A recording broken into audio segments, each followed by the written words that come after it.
ধর্ম অর্থ কাম এগুলি জীব প্রাপ্ত হতে হতে ভোগ করতে করতে একসময় ক্লান্ত হয়ে পড়ে। ক্লান্ত কেমন? মাথায় বোঝা নিয়ে চলেছেন। মস্তকে বোঝা থাকলে একটা পরিশ্রম হয়, সেই পরিশ্রমতে মস্তক ব্যথা হলে মাঝে মাঝে কাঁধে নামায় বোঝা। আচ্ছা, মাথা থেকে কাঁধে নামলে মাথার ব্যথা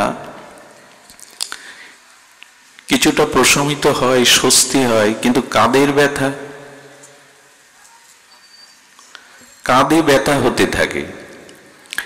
ডান কাঁধ থেকে যদি বাম কাঁধে আনেন বোঝা, ব্যথা যাচ্ছে কি না ব্যথার স্থান পরিবর্তন হচ্ছে? বাম কাঁধে এলো, ডান কাঁধের ব্যথা প্রশমিত হলো, কিন্তু বাম কাঁধে আবার ব্যথা চাপলো। বলো ধর্ম অর্থ কাম এগুলি যতক্ষণ আছে এটা বোঝার মতো ব্যথা দেবে, এটাতে শান্তি হয় না। বলো ধর্মেও শান্তি হয় না? বলো না, এখানে ধর্ম বলতে সকাম উপাসনাকে বলা হয়েছে। তো সকাম উপাসনার দ্বারা যেটি পাওয়া যায় সেটি পরাশান্তি পাওয়া যায় না। ধ্যান দিন, কাঁধ পরিবর্তন করলে, মাথা থেকে বোঝা স্কন্ধে নামালে স্থান পরিবর্তন হয়, ব্যথার নিরাকরণ হয় না। তেমনি ধর্ম অর্থ কাম এই বোঝা কোটি কোটি জন্ম বইতে বইতে আমরাও ক্লান্ত, আমরাও শ্রান্ত। তখনই কি করে?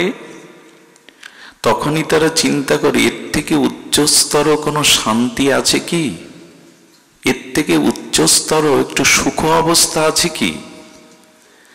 তখনই, এই কথা বলা যাবে না, তখনই স্বরদর্শনের আমাদের মুক্তির কথা বলা আছে। যখন ধর্ম অর্থ কাম এটি জন্ম জন্মান্তরের ভোগ করতে করতে আমি ক্লান্ত, ব্যথা, কারণ জন্মালে মৃত্যুবরণ, আর অর্থ বা কামনা এটি অপূরণীয়, পূরণ হয় না। তো যা পরিপূর্ণতা পায় না, আশা আকাঙ্ক্ষার পূর্তি না হওয়ার নামই তো দুঃখ। যা চেয়েছি তা পাইনি, তারই নাম দুঃখ। তাহলে দুঃখরও বোঝা আমি নামাতে পাচ্ছি না। পাচ্ছি কি? স্থান পরিবর্তন করছি, পাচ্ছি না। এটি বইতে বইতে ক্লান্ত জন্ম মৃত্যু চক্রে আবর্তনশীল জীব তখন আলাদা একটা কিছু প্রাপ্তি চাইছে, এই বোঝা হতে, এই ব্যথা হতে নিবৃত্তি চাইছে। তখন আমাদের বেদান্তের স্বরদর্শন বলছেন তোমার জন্য মুক্তি আছে, তুমি মুক্তি চাও। তো সেই মুক্তিতে আমাদের প্রাপ্তি কি?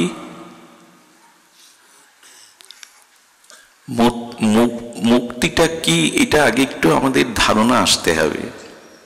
মুক্তি 5 প্রকার। আমরা প্রথম মুক্তির কথা একটু জানি। মুক্তি কি? দেখুন, আমাদের এই ভুবনটাকে বলা হয় চতুর্দশ ভুবন। কি বলা হয়? চতুর্দশ। সুতল, পাতাল, অতল, রসাতল, মহিতল। হ্যাঁ, এভাবে আমাদের নিচে 7টা স্তর আছে। সুতল, অতল, পাতাল, রসাতল, মহিতল, 7টা। আর উপরে কটা? 7টা। ভূ, ভুব, স, মহ, জন, তপ, সত্য।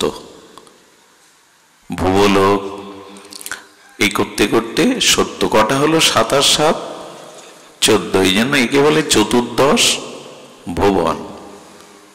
এখন এই চতুর্দশ ভুবন একটা না, অনন্ত কোটি, অনন্ত কোটি এরকম ব্রহ্মাণ্ডের চতুর্দশ ভুবন এক একটা আছে।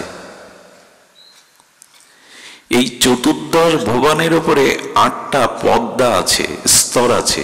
ওটা ভেদ করলেই তবে মুক্তি। সাত সাত 14 ভুবন, এর উপর 8টা কি বলো? 8টা আমাদের প্রপঞ্চ আছে। এই 8টার স্তরে বলা হয়েছে 8টা স্তর ভেদ করতে হবে। পঞ্চত্ব প্রপঞ্চ হলো ক্ষিতি, অব, তেজ, মরুদ, বম। কটা হলো? 5টা। এরপরে আর 3টে আছে, অহংকার তত্ত্ব, মহৎ তত্ত্ব, প্রকৃতি তত্ত্ব। কটা হলো? 8টা। এর উপরে যদি কেউ পার হয়ে যেতে পারে তার নাম মুক্তিধাম, তার নাম মুক্তিধাম। এই মুক্তি আবার 5 প্রকার: শাষ্টি, সারূপ্য, শালক্য, সামীপ্য, সাজুর্য। মুক্তি 1 প্রকার। এই যে মুক্তিধাম বলছি, ওইখানে 5 প্রকারের মুক্তি। গোস্বামীবাদ বলছেন মুক্তি কয় প্রকার? 5 প্রকার। 5 প্রকারের মুক্তি যেমন সারূপ্য, উপাসক আমাদের সর্বদর্শনের মতে যোগ, ধ্যান বা ইত্যাদি তারা উপাসনাঙ্গে যখন ভগবানের স্বরূপ সম রূপ পেয়ে যায়, যেমন বৈকুণ্ঠের পরিকর যারা আছে তাদেরও 4 হাত, চাঁদেরও বিলাসমূর্তি নারায়ণের মতো গায়ের রং, জয় বিজয়। এদের ভগবানের মতো রূপ দেখলে নারায়ণ মনে হবে। শুধু 2টো জিনিস পরিকরদের থাকে না, এই জন্য নারায়ণ আর তার বৈকুণ্ঠের মানে মুক্তিধামের পরিকরদের পার্থক্য 2টি। আপনি উপাসনাক্রমে ভগবানের স্বরূপ লাভ করতে পারেন, তার মতো 4 হাত, তার মতো অঙ্গ বর্ণ গুলো লাভ করতে পারেন, সারূপ্য। এখন এটি লাভ করলেও 2টি জিনিস আপনি পাবেন না।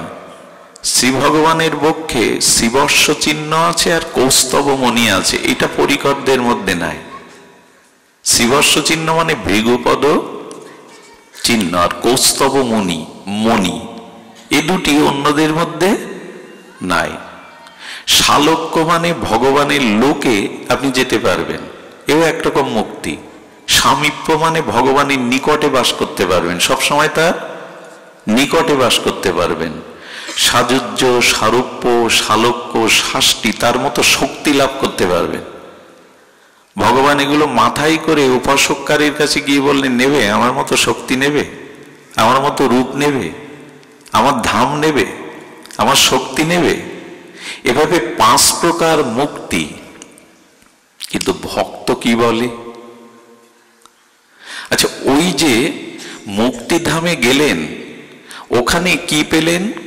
ধর্মার্থ কাম্যকের বোঝা বইতে বইতে যে কষ্টটা ফেরাচ্ছিলেন, জন্ম মৃত্যু, ওই কষ্টটা ছিল। তো মুক্তি মানে ওই বোঝাটা ফেলে দেওয়া। মুক্তি মানে ওই যে মাথা থেকে বাম কাঁধে, বাম কাঁধ থেকে ডান কাঁধে পরিবর্তন করছিলাম, কিন্তু ব্যথা বা বোঝা ভার দূর হচ্ছিল না। দূর করতে গেলে কি করতে হবে? বোঝাটা ফেলে দিলেন, এর নাম মুক্তি। কিন্তু বোঝা মাথা থেকে ফেললেন বটে, ব্যথা বইল না বটে, কিন্তু নগদ কি পেলেন? কিছুটা একটা পেতে হবে। দেখুন, সিদ্ধান্ত না জেনে আমাদের একটু ভেতরে প্রবেশ করতে হবে। ঠাকুরের কথা শুনবো, কিন্তু কাল বলছিলাম ঠাকুর শুদ্ধা ভক্তি দিতে এসছেন, এটা কি? এগুলো জানলে আপনার ভক্তিতে পথ জানতে হবে। তো যেখানে পৌঁছাতে চান সেটা পথ নির্দেশিকা জানতে হবে না, কিভাবে পৌঁছাতে হবে। তা আমরা শুদ্ধা ভক্তি চাইছি, সেটা কোথায়, কিভাবে পাওয়া যায় সেটা শুনুন। ওখানে বোঝাটা ফেলে দিলেন, কিন্তু নগদ কিছু পেলেন, আনন্দ নামক নগদ কিছু পেলেন। কিন্তু মানুষ তো আনন্দ চায়, পরানন্দ, প্রেমানন্দ চায়। সেটা কোথায় হলো? সেটা মুক্তিতে। ওই জন্মাতে হলো না, মৃত্যুবরণ করতে হলো না, আর কর্মফল ভোগ করতে হলো না। কিন্তু নগদ পাওয়াটা কি? এই নগদ যে পরমানন্দ, প্রেমানন্দ, এটা 5 প্রকারের মুক্তি আছে। এই 5 প্রকারের মুক্তিতে আবার ভক্তিতে আছে। এই 5 প্রকারের মুক্তি আবার ভক্তিতে আছে। পরে আসছি সে কথায়। এখন এই মুক্তি যে আমি পেলাম, বোঝাটা ফেলে দিলাম, কিন্তু নগদ কিছু প্রাপ্ত হলো না। সহজ কথায় আমি চিনি হয়ে গেলাম, চিনি খাওয়ার স্বাদ আর থাকলো না, মুক্ত হয়ে গেলাম। ভক্ত বলছে, প্রভু আমাকে বারবার নরকে যাও, কিন্তু এই মুক্তি দিও না। ভক্তি জগতের কথা কি, শুদ্ধ ভক্তের কথা কি, আমাকে নরকে দাও কিন্তু ওই মুক্তি দিও না।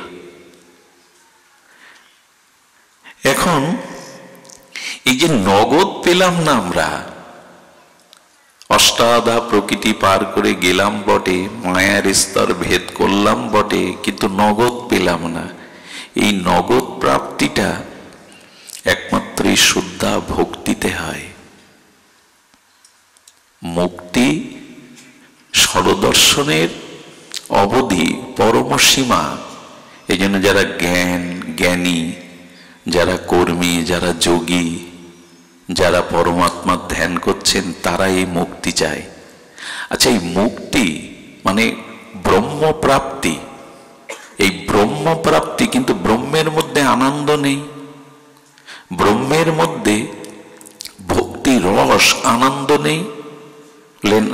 ব্রহ্মের মধ্যে যদি রস আনন্দ এগুলি না থাকতো, তবে তিনি ব্রহ্ম তত্ত্ব হতে পারত না। আছে কিন্তু অপ্রকাশিত, আছে কিন্তু অপ্রকাশিত। অপ্রকাশিত কেমন? এখানে শুভঙ্কর এসছে, খুব স্নেহের, ও ভালো কীর্তন করে, অরুণদা ভালো কীর্তন করে। ওরা যখন ঘুমায় তখন কীর্তনটা, সুরটা ওদের মধ্যে থাকে কিনা? কীর্তনটা, সুরটা, ওই অভিজ্ঞতাটা, সুরতালটা থাকে তো ওদের মধ্যে, কিন্তু তখন ওরা ঘুমিয়ে পড়েছে। তখন কি ওদের সুর কীর্তন শুনতে পাবো?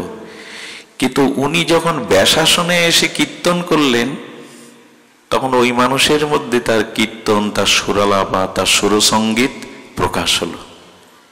তেমনি ব্রহ্মের মধ্যে যদি আনন্দ না থাকতো, রস না থাকতো, তিনি তত্ত্ব তো ব্রহ্ম হতে পারতেন না। কিন্তু সেগুলো অপ্রকাশিত, ঘুমিয়ে পড়া। এই জন্য ব্রহ্ম, আত্মা, ভগবান ত্রিবিধ প্রকাশে। ব্রহ্মের মধ্যে তত্ত্ব আছে, রস আছে। আমি যা শুরু করেছি তা আপনারা ঘুমিয়ে পড়বেন, কিন্তু এগুলি জানতে হবে। না জানলে আমরা শুদ্ধ ভক্তির স্তরে পৌঁছাতে পারবো না। আগে তো তিতো খান, তারপরে ক্ষুধা জাগবে, আস্বাদন হবে। অরুচি থাকলে তো আস্বাদন হবে না। হরিদাস ঠাকুরের প্রেমরস আস্বাদনের জন্য আগে এটি জানা দরকার, কি দিতে এসেছিলেন তিনি আমাদের জন্য কি নিয়ে এসেছিলেন। এই জন্য এইখানে পৌঁছাতে হবে। তো আমরা বলছিলাম ব্রহ্মে আছে, কিন্তু এটা অপ্রকাশিত। যেমন কি জানেন, একে বর্ণনা করা যায় না। ব্রহ্মের যে নির্গুণ, নিরাকার, তাতে আছে সব, প্রকাশ নেই, লীলা নেই, ধাম নেই, পরিকর নেই, হ্যাঁ, সেই রস আনন্দ তরঙ্গ নেই, অথচ তার মধ্যে সব আছে। ওই যে ঘুমিয়ে পড়া, শিল্পী ঘুমিয়ে পড়েছে।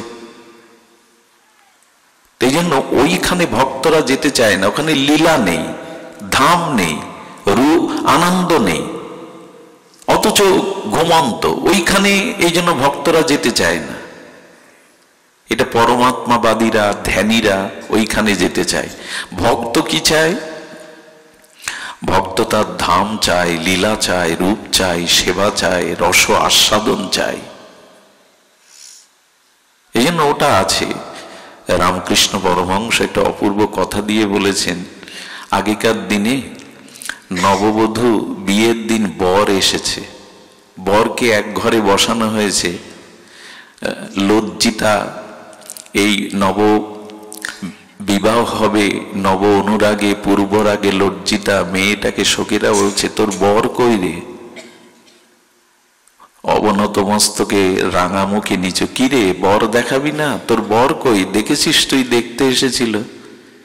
কি করেছে জানিস? জানলার গবাক্ষ ছিদ্র, এই যে ভ্রমর এসে জানলা সিদ্ধ করে না, ওই গবাক্ষ দুয়ার দিয়ে লজ্জিত হয়ে সখীরা বলছে যে তোকে দেখাতে হবে না, আমরা এক এক করে বলছি ওই যে একজন বসে আছে ওই বর? বলল না। আর একজনকে বরের বসে আছে তো তার সহপাঠীরা বলল ওই বর? বলল না। ওই বর না, সব না বলছে। নেতি নেতি, এই যে বেদে যেমন বলা হয়েছে এটা ঈশ্বর ন ইতি, এটা না ন ইতি।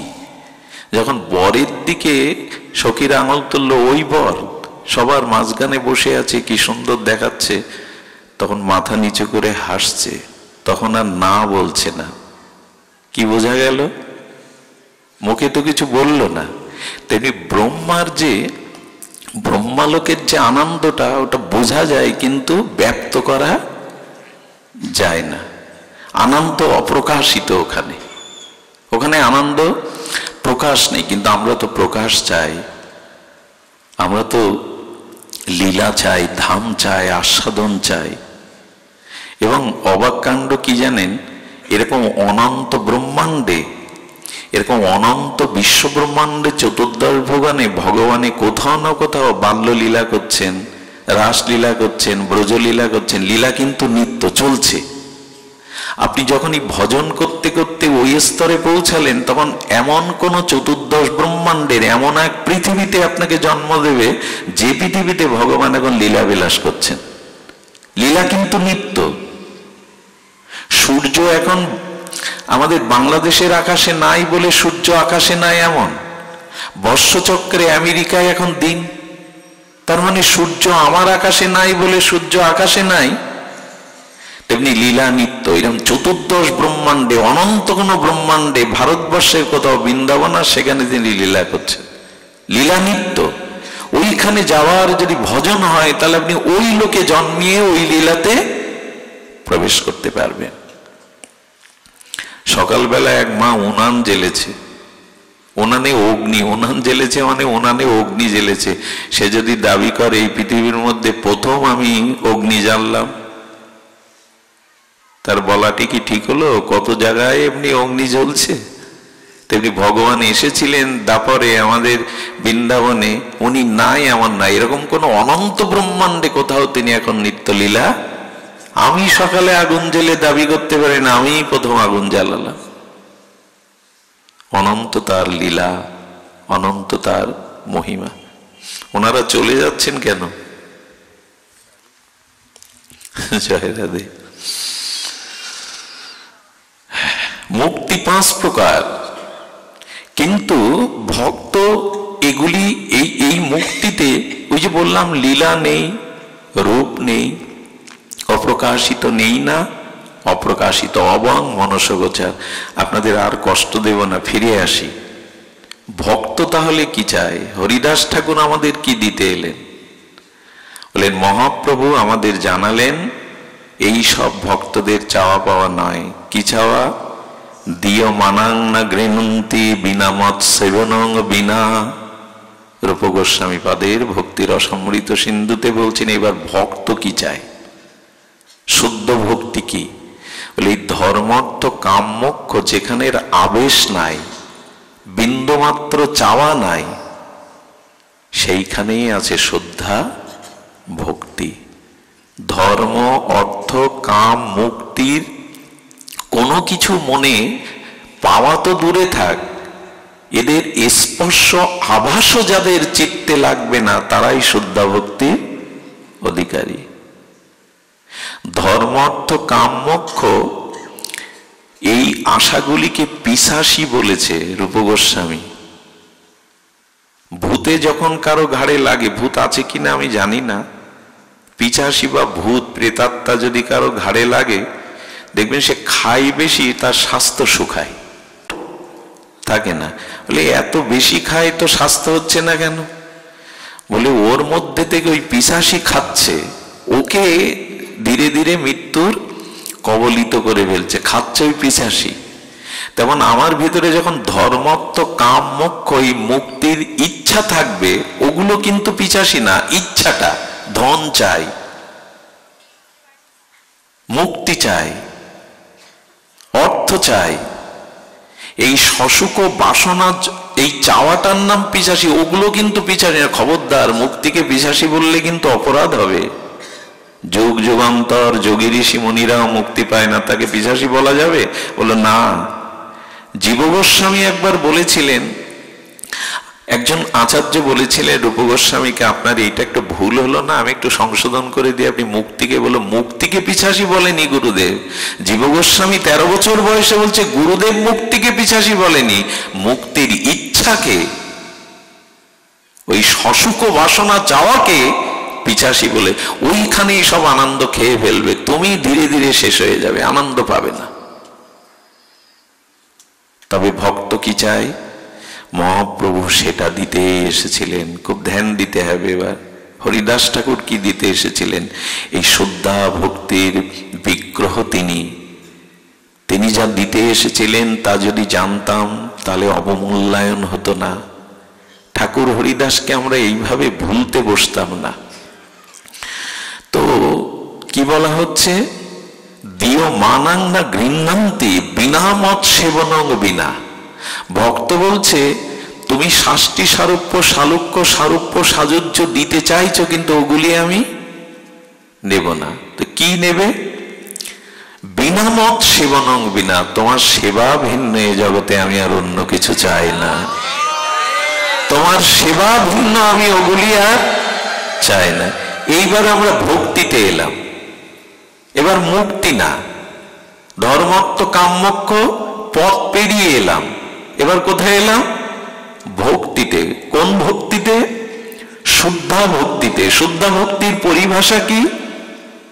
যে না কিছুই চাই না, তোমার সেবা ভিন্ন,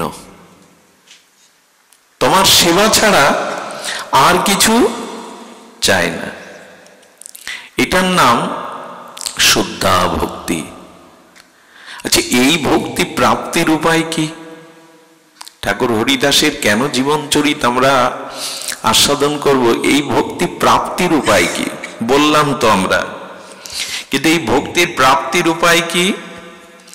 খুব ধ্যান দিয়ে শুনতে হবে। প্রাপ্তির উপায় হলো আর কিছু না, মহাপ্রভু দুটি সাক্ষাৎকার করিয়ে দিয়েছেন আমাদের এই কলিজীবের জন্য। কি বলেছেন? দুই ভাই হৃদয়ের খালি অন্ধকার, দুই ভাগবত সঙ্গে করান সাক্ষাৎকার। বাইরের পরিচয়ের নাম, আলাপ ব্যবহারের নাম পরিচয়, আর অন্তর পরিচয়, অর্থাৎ অন্তর পরিচয়, নিগূঢ় পরিচয়ের নাম সাক্ষাৎকার।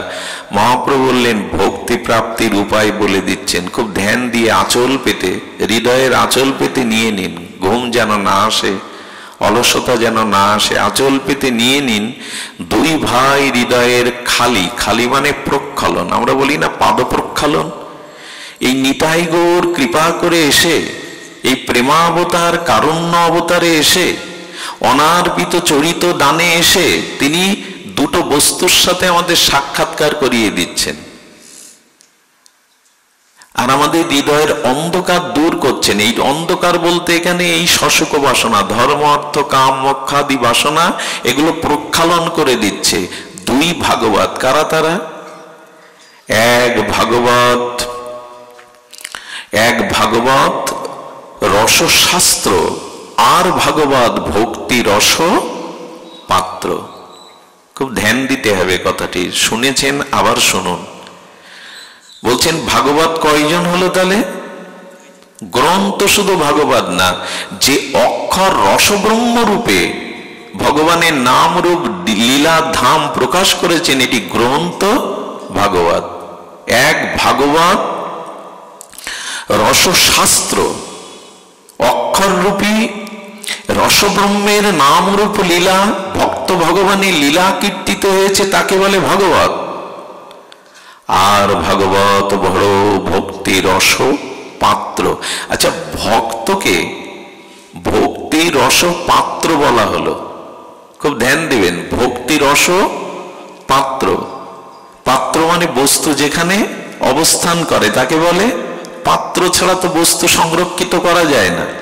এখন ভগবানকে ভক্ত প্রশ্ন তুলছে, তুমি ভক্তকেই ভক্তি রস পাত্র বলছো, তো ভক্তি রস ভক্তের কাছে থাকে? বলে হ্যাঁ, আমি দাতা নই, ভক্তই দাতা, ভগবান কিন্তু দাতা নন। এইবার আমাদের খুব ভেতরে যেতে হবে। শ্রদ্ধা ভক্তি কি করে দিলেন ঠাকুর হরিদাস? ভগবান বলছেন আমি ভক্তি দান করি না, আমি দাতা নই, দাতা হলো ভক্ত। ভক্তি কে দান করবেন? ভগবান না, ভক্ত ভক্তি দান করবেন। দাতাকে? দাতা ভক্ত। এই জন্য একটা অনুরোধ করি, ভক্তি ভক্তের কাছে ছাড়া কোথাও পাবেন না। অভিমান ছেড়ে ভক্ত সঙ্গে আসতে হবে। কাল গিয়েছি, আজ আর যাব না, শরীর ভালো নেই। আরে ভক্তি পাত্রকে এখানে বললেন ভক্ত, দাতাকে ভক্ত, পাবেন কোথায়? ভগবানকে বলা হলো তাহলে তুমি ভক্তি রসের পাত্র না? বলেই তো দিয়েছি, আমার ভক্তই ভক্তি রসের পাত্র। ভক্তি আমার ভক্তের পাত্রে থাকে, আর দাতাও তিনি, আমি দাতা না। কেন হরিদাসকে মহাপ্রভু বললেন আমার যত কাজ সব তোমা লইয়া?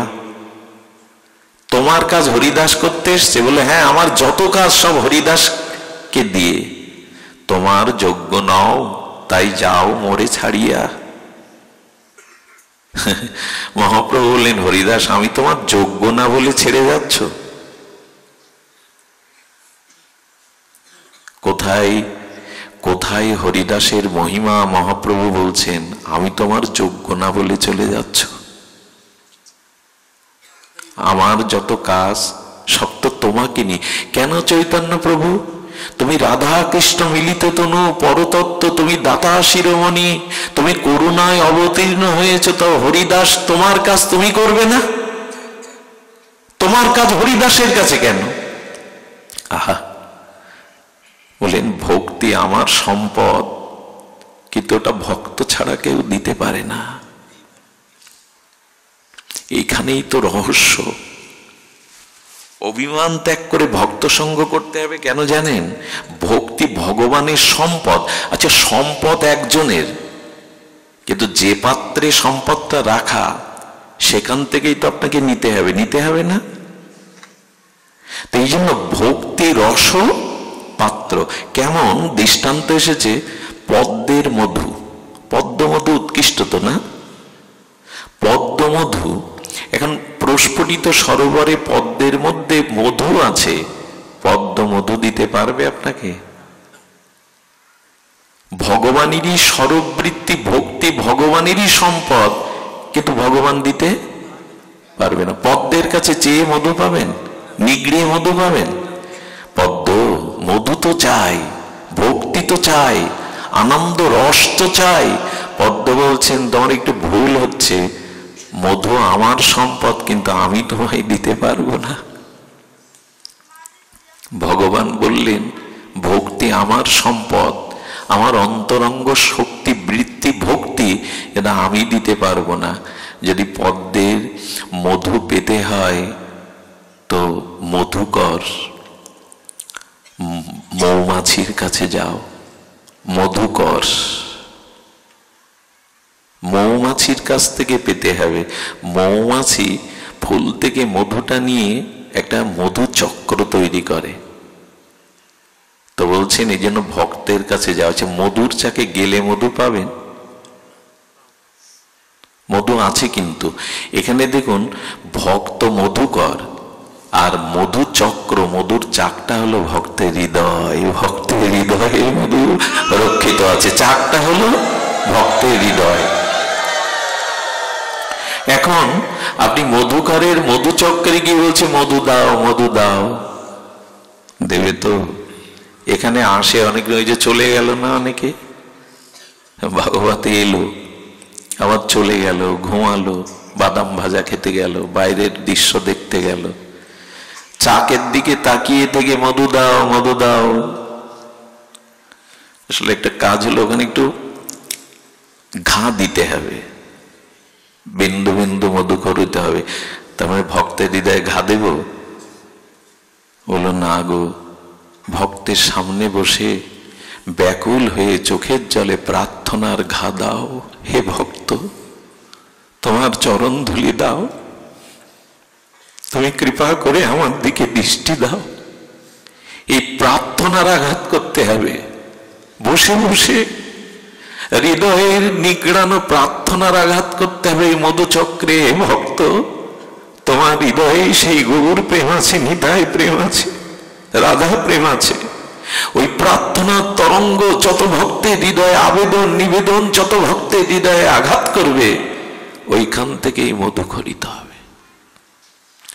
ওইটা আমরা অনেকেই দিতে পারি না। এখানে আসি বটে, বসি বটে।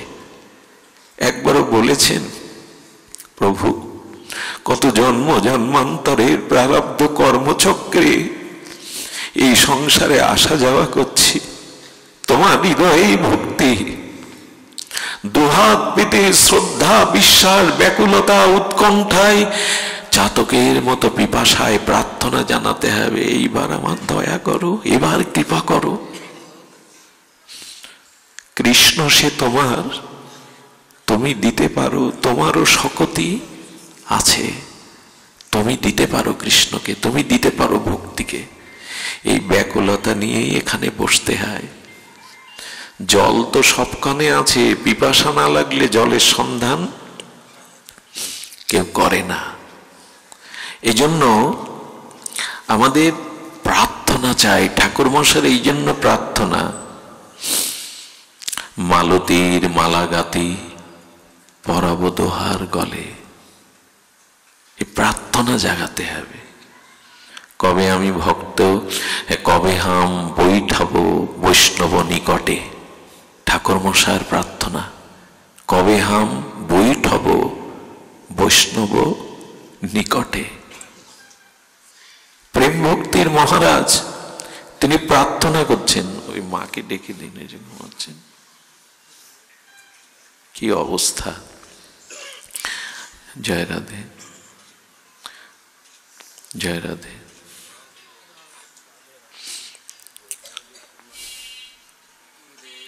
জয় রাধে। ঠাকুর মশাই বলছেন, কবে হাম বৈঠব বৈষ্ণব নিকটে। ঠাকুর মশাই তুমি নিত্যানন্দ মূরতি, তুমি প্রেম ভক্তির মহারাজ, তুমি কেন বৈষ্ণব বৈঠাকে বৈষ্ণব সঙ্গে বসতে চাইছো? বলে কেন জানেন? কারো যদি রোগ হয়, সেই রোগটা কেমন করে নিরাময় হয়, ধ্যান দিয়ে শুনুন, সেই রোগটা কি করে নিরাময় হয়, তখন সে কি খোঁজে জানেন? এই রোগ আগেকার হয়েছে, আর এই রোগ সে কোথা থেকে কোন ওষুধে কোন ডাক্তারের কাছে সেরেছে, এর সন্ধান নেই না আমরা? নেই কিনা?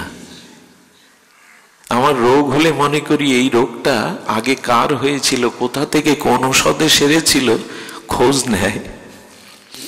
খোঁজ নিয়ে ওই রোগীর যে নিরাময় হয়েছে তাকে বলে, আপনার রোগ হয়েছিল, কিভাবে নিরাময় হয়েছিল আমাকে সন্ধান দিন। এই শুদ্ধ ভক্ত বৈষ্ণবরা ভবরোগ থেকে মুক্ত হয়েছে। এই লোভ লালসা যশ খ্যাতি পূজা প্রতিষ্ঠা, এদের এই ভব শশুক বাসনা, এই রোগ সেরেছে। ওদের কাছে গেলে ওরাই বলে দেবে, আমার এই রোগ শুধু সারেনি, আমি পুষ্ট হয়েছি। বৈষ্ণবের নিকটে ঔষধ আছে, তাদের চরণ ধুলি হলো অনুভূতি ঔষধ, তাদের চরণ ধুলি হলো এই ঔষধ। ওদের রোগ সেরেছে, এই জন্য ওদের কাছে গেলে বলবে, যাও বৈষ্ণব নিকটে তাদের চরণ ধুলি অঙ্গে মাখো। এটা ধুলি নয়, এটি ধুলি নয়, এটি মহা ঔষধি।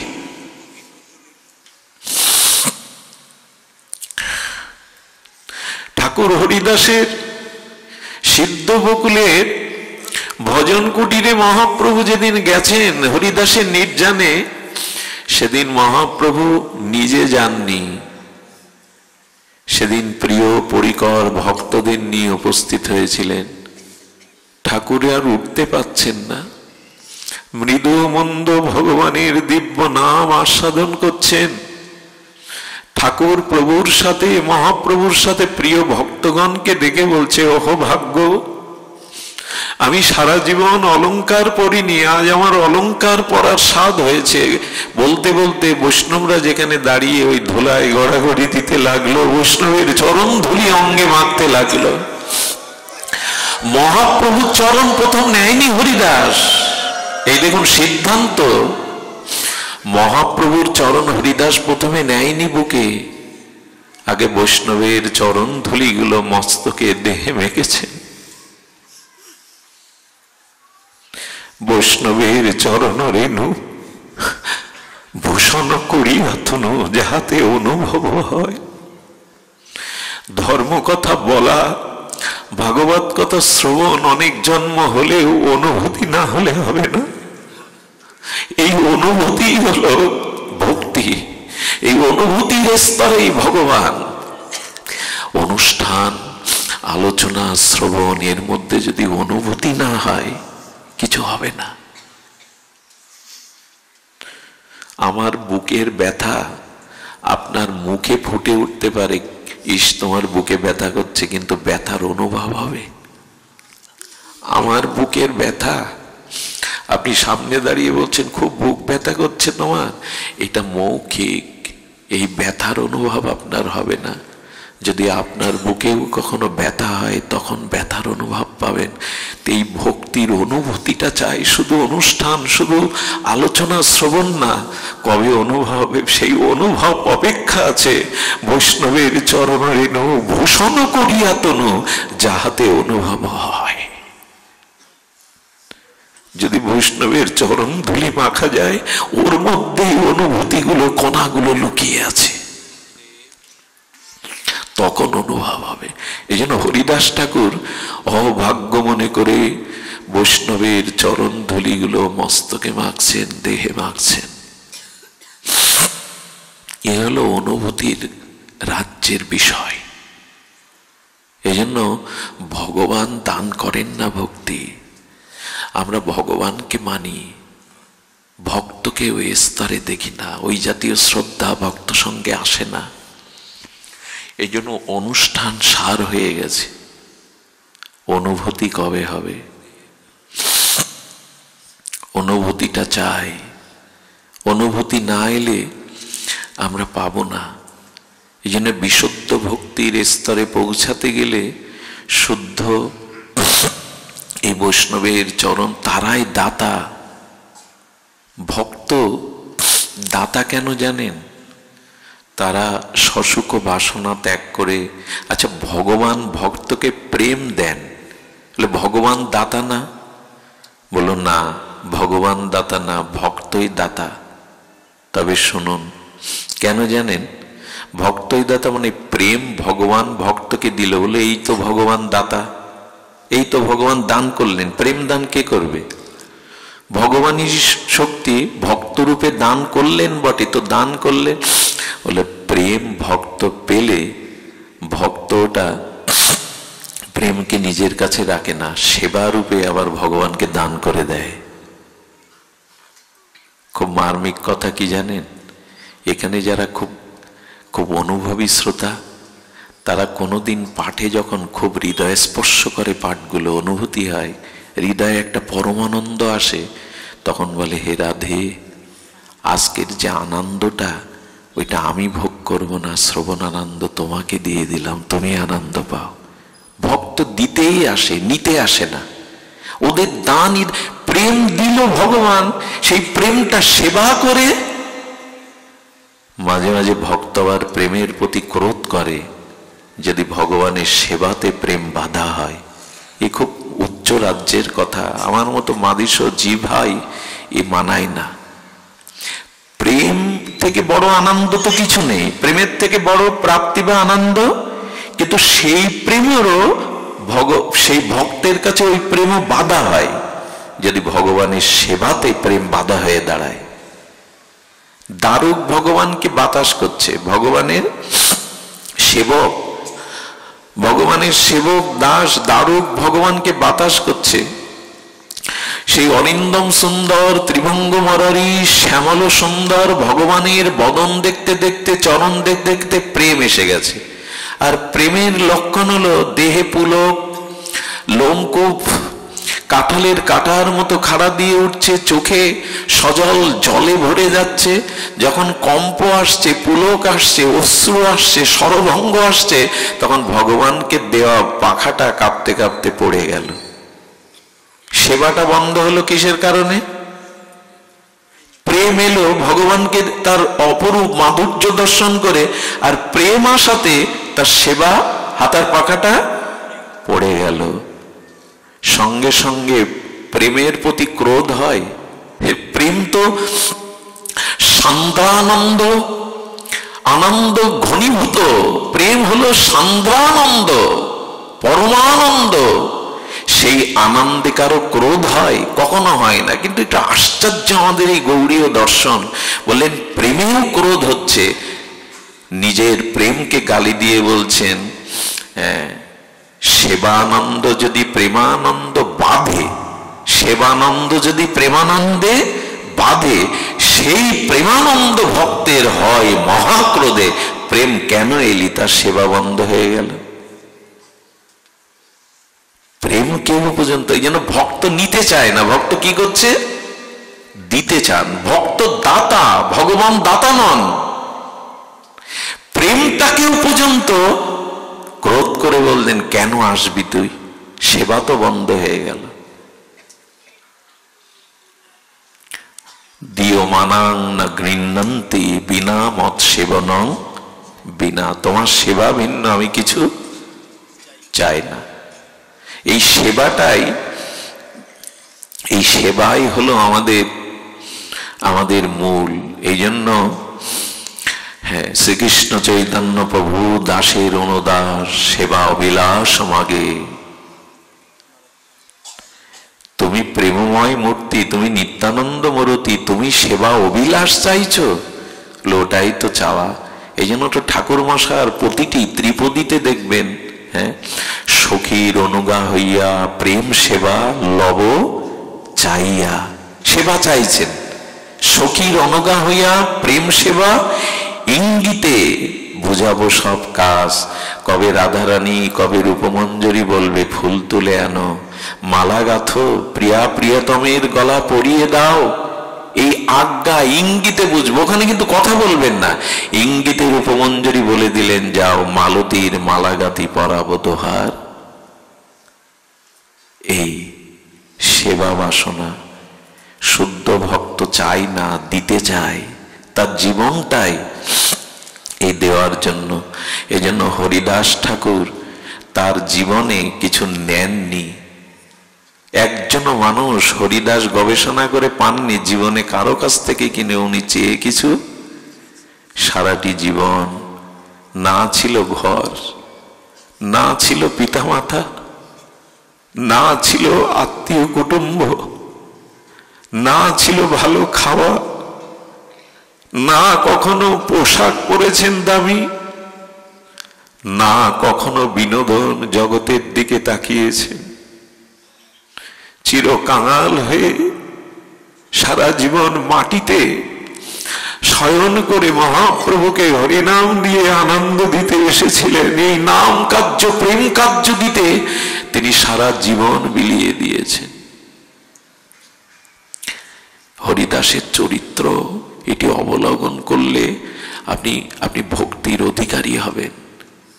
সারাটি জীবন আপনার আমার সবাই আছে জগতে ঠাকুরের কে।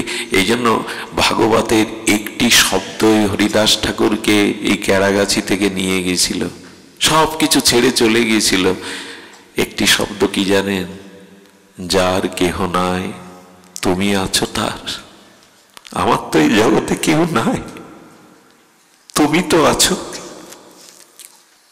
এই জায়গাটায় আমরা আসতে পারি না। অমুক আছে, তমুক আছে, ঘর আছে, বাড়ি আছে, কুটুম্ব আছে, পিতা আছে, স্ত্রী আছে, পুত্র আছে, শুধু ওর মধ্যে আমার ভগবান নাই। উল্টে হরিদাস বলছেন যার কেহ নাই তুমি আছো তার। কোনো কিছু এই জন্য দাবি করেননি উনি। তবে হ্যাঁ, চাননি বলা ভুল হলো, চেয়েছিলেন। হরিদাস ঠাকুর জীবনে একবারই চেয়েছিলেন, তাও তার প্রিয় পরমের কাছে।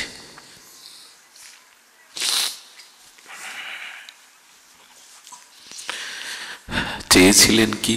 একবার মাত্র, একবার।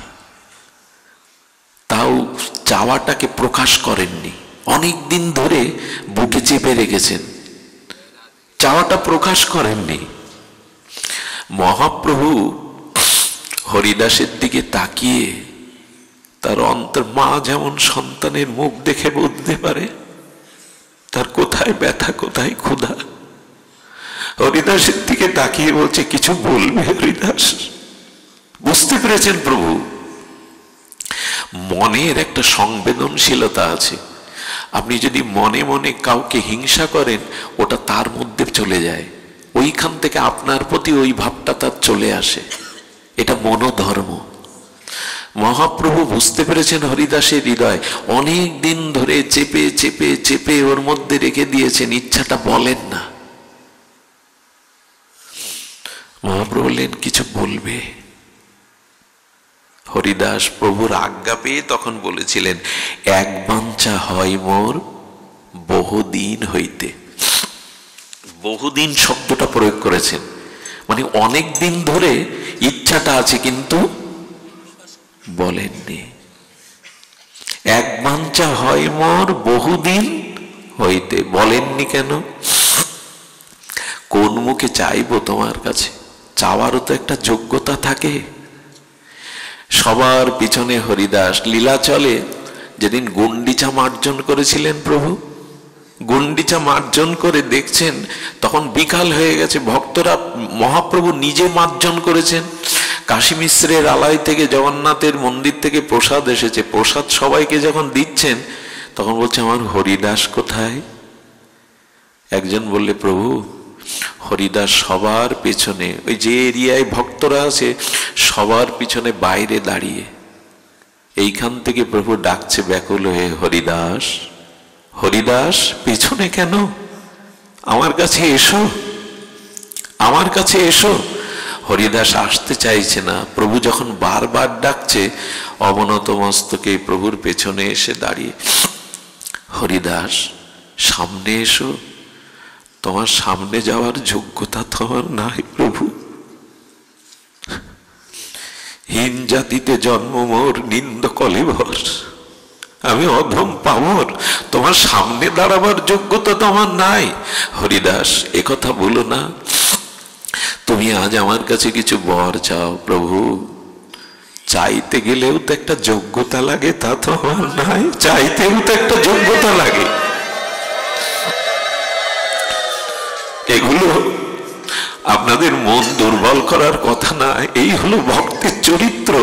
এই শিক্ষাটা নেওয়ার জন্য এত দূর দূরান্ত থেকে এই ভক্তদের মাঝে এসে বসেছেন। কবে আমার এমন দশা হবে, কবে এমন করে আমি নিবেদন করতে শিখব? প্রভু তোমার কাছে চাইবার তো একটা যোগ্যতা লাগে, আমার তো সে যোগ্যতাও নাই। এই হলো ঠাকুরের ভাষা, আমার সে যোগ্যতাও নাই। হরিদাস তুমি ব্রহ্মাণ্ড তারণ করতে পারো, বলে প্রভু চাওয়ার যোগ্যতা নাই, এই জন্য চাইতেন না উনি। আজকে চাইছেন কেন জানেন? আজকে যদি না চাই তাহলে আর কোনোদিন চাওয়া হবে না। কারণ চাওয়াটা যে জন্য, যার যার যার কাছ থেকে চাইবো, যার কাছ থেকে পাবো, তিনি যদি না থাকেন তো কার কাছে চাইবো?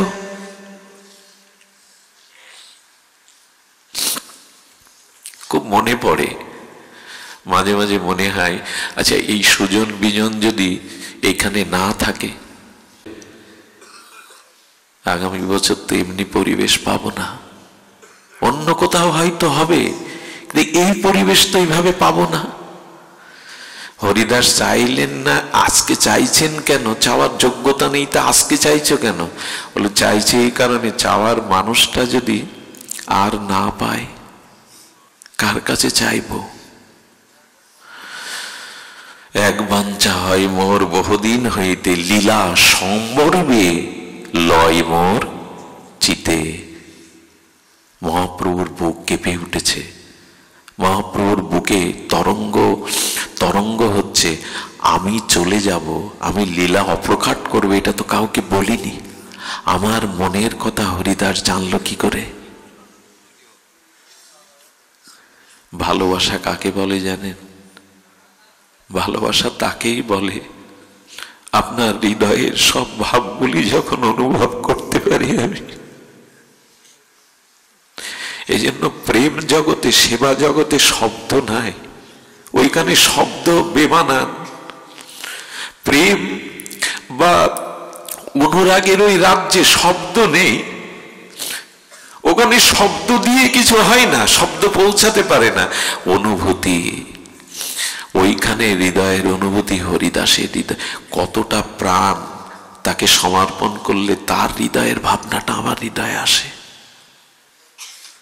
দুটো মন, দুটো নাই, এক হয়ে গেছে। এটা প্রেমের রাজ্যের প্রস্তাবনা। ওখানে ভাষা নাই, নীরব। তুমি অনেক কথা যাও যে বলে কোনো কথা না বলি। কবিগুরু বলছেন মাঝে মাঝে এমন হয়, তুমি অনেক কথা যাও যে বলে কোনো কথা না বলি। তোমার ভাষা বোঝার আশা দিয়েছি জলাঞ্জলি। ওই হলো ওই রাজ্য, প্রেমের রাজ্য। তো আমার মন বলছে তোমার এই পাবনী লীলা তুমি সংবরণ করবে প্রভু। তোমার এই পরম পাবনী লীলা, এই ধন্য ধরণীতে, এই বসুন্ধরাতে তোমার পাবনী লীলা তুমি সংবরণ করবে। তাই আমার একটি বাঞ্ছা, অনেক দিন হতে যদি অভয় দাও তো বলি। এই দেখুন, জীবনে প্রথম চাইলে তো কি চাওয়া? ভক্ত দিতে আসে, ভক্ত নিতে আসে না। সেই লীলা প্রভু মোরে কবু না দেখাইবা। তোমার আগে মোর শরীর, আপনার আগে মোর শরীর পারিবা। পারিবা মানে পড়বে। বহুবার বলেছি, তবু অনুভূতি দেখুন। হরিদাস ঠাকুর তার মর্মস্পর্শী হৃদয়ের ভাবনা দেখুন। আচ্ছা, হরিদাস ঠাকুর, ওই যে বললাম ভক্ত ভগবানকে শুধু সেবা দিতে আসে, অন্য কিছু তার প্রেমও চাওয়া নাই। শুধু দিও মানাং না গ্রান্তি বিনা মত সেবন, বিনা বিনা সেবা ছাড়া অন্য কিছু চায় না। তো হরিদাস প্রভুর এই লীলা দেখতে চাইছে না কেন? প্রভুর এই লীলা দেখতে চাইছে না কেন? তার আগে যেতে চাইছে কেন? যেতে চাইছে এই কারণে যে প্রভু তোমার যে অন্তর্ধান লীলা, যেদিন তুমি এই লীলাচলের এই আনন্দ প্রেমের হাট ভেঙে দিয়ে বিদায় নেবে। ঠাকুর হরিদাসের ভাষা কি? লীলাচলের গগনের আনন্দ সূর্য যেদিন অস্তমিত হবে, জগন্নাথের দেউলের আনন্দ প্রদীপ যেদিন নিভে যাবে, থেমে যাবে রথাগ্রে নিত্যন, থেমে যাবে সংকীর্তন, থেমে যাবে গৌর বলা এই আনন্দ নিকেতন, সেদিন সেই গুন্ডিচা মন্দির লীলা, সেই মার্জনাদি লীলা, ভক্ত সঙ্গে ইষ্ট গোষ্ঠী লীলা, সর্বদামোদর রামানন্দ সাথে তোমার সেই গম্ভীরার প্রেম আস্বাদন যেদিন থেমে যাবে জগতে, সেই অন্ধকার দিনে, সেই ভয়ঙ্কর দিনে, সেই অভিশপ্ত হাহাকারের দিনে, যেদিন আনন্দের প্রেমের হাট ভঙ্গ হয়ে ভক্তবৃন্দ হাহাকার করবে, সেই হাহাকার অহংকারের দিন আমি দেখতে চাই না। কাকে সুখ দিতে চাইছেন? যে প্রভু তোমার অদর্শন আমি ওই হাহাকারের দিন আমি দেখতে চাই না। দেখুন, ভগবানের বিরহটা তার বুকে বাজবে, এটা দেখতে চান না তিনি। মায়ের কোলে সন্তানের লাশ মা দেখতে চায়, পারে আপনজন কিভাবে চলে যেতা দেখে। হ্যাঁ, এই জন্য মহাপ্রভু মনে মনে বললেন, আগে এসেছিলে আগে যাবে বলে, আগে এসেছিলে আগে যাবে বলে। আচ্ছা হরিদাস, আমার যত কাজ সব, মহাপ্রভুর কাজ সব হরিদাসকে দিয়ে কেন? আর কেউ নেই তোমার? তোমার মহাপ্রভু, তোমার আর কেহ নেই? এত বড় বড় মহা অনুভবী মহারথীগণ আছে, রায় রামানন্দ, স্বরূপ দামোদর, বক্রেশ্বর, সবাই তো আছে, তো সব কাজ হরিদাসকে নিয়ে কেন? কেন জানো? আমি জগতে দুটি জিনিস দিতে এসেছিলাম, নাম আর প্রেম। এই নাম আর প্রেম, সারাটি জীবন হরিদাস এই নিষ্কিঞ্চন বিশুদ্ধ শুদ্ধ প্রেম আর ভক্তির আধার আশ্রয়, আর নামের সাথে আমার প্রেম দান, এই দুটি। কারণ নামাচার্য তো নামাচার্য অদ্বৈত আচার্য তো নন, নামাচার্য তো নিত্যানন্দ প্রভু নন। মহাপ্রভু কি নামাচার্য? কে নামাচার্য? তা প্রভু এই যুগে যুগ ধর্ম কি আনলেন? নামই তো। নামটাকে সরিয়ে দিন, এই যুগে অন্ধকার ছাড়া আর কিছু। আমি মাঝে মাঝে বলি, মহাপ্রভু যুগ ধর্ম হরিনাম করেছেন, এটা কোনো সম্প্রদায় বাদ দিতে পারেনি। এই যুগে অন্তত, এই কলিহত যুগে হরিনাম ছাড়া কোনো সম্প্রদায় সংকীর্তন বাদ দিতে পারেনি। সৎসঙ্গের শ্রী শ্রী ঠাকুর অনুকূল চন্দ্র, তিনি গাইতে গাইতে বলে বসেছেন, তিনি ভক্তদের নিত্য প্রার্থনায় জয় রাধে রাধে, কৃষ্ণ কৃষ্ণ গোবিন্দ গোবিন্দ বলরে, রাধা গোবিন্দ নামটি বদনে লয়ে নয়ন নীরে সদা। কে বলছেন এ কথা? হরির নাম পরম ব্রহ্ম, জীবেরই মূল ধর্ম। কই নাম ছাড়া তো দেখবেন ইস্কন মন্দিরে, গৌড়ীয় মঠে শুধু নয়, ভক্ত বৈষ্ণব গৃহে শুধু নয়, আপনি প্রণাম মঠে চলে যান, ভারত সেবাশ্রমে চলে যান, রামকৃষ্ণ মিশনে চলে যান, সন্ধ্যাবেলায় দেখবেন হারমোনি, তবলা, খোল, করতাল নিয়ে আরতি কীর্তন হচ্ছে। কীর্তন ধর্মকে এই যুগে বাদ দিতে, আর আমাদের ওরাখান্ডির হরিচাঁদ গুরুচাঁদ, তারা ডঙ্কা বাজিয়ে উন্মত্ত মত্ততায় সেই হরিনামই তো করছে, হরি বলি তো বলছে। কেউ নাম দিতে বাদ দিতে পারেনি, কারণ এটা যুগ ধর্ম, এটা প্রত্যেকটি জীবের ধর্ম, হরিনাম সংকীর্তন। এই কাজটি হরিদাসের দ্বারাই মহাপ্রভু করালেন, হরিদাসের দ্বারাই করেন নামের মহিমা প্রকাশ। কার দ্বারা নামের মহিমা প্রকাশ করছে? হরিদাসের দ্বারা।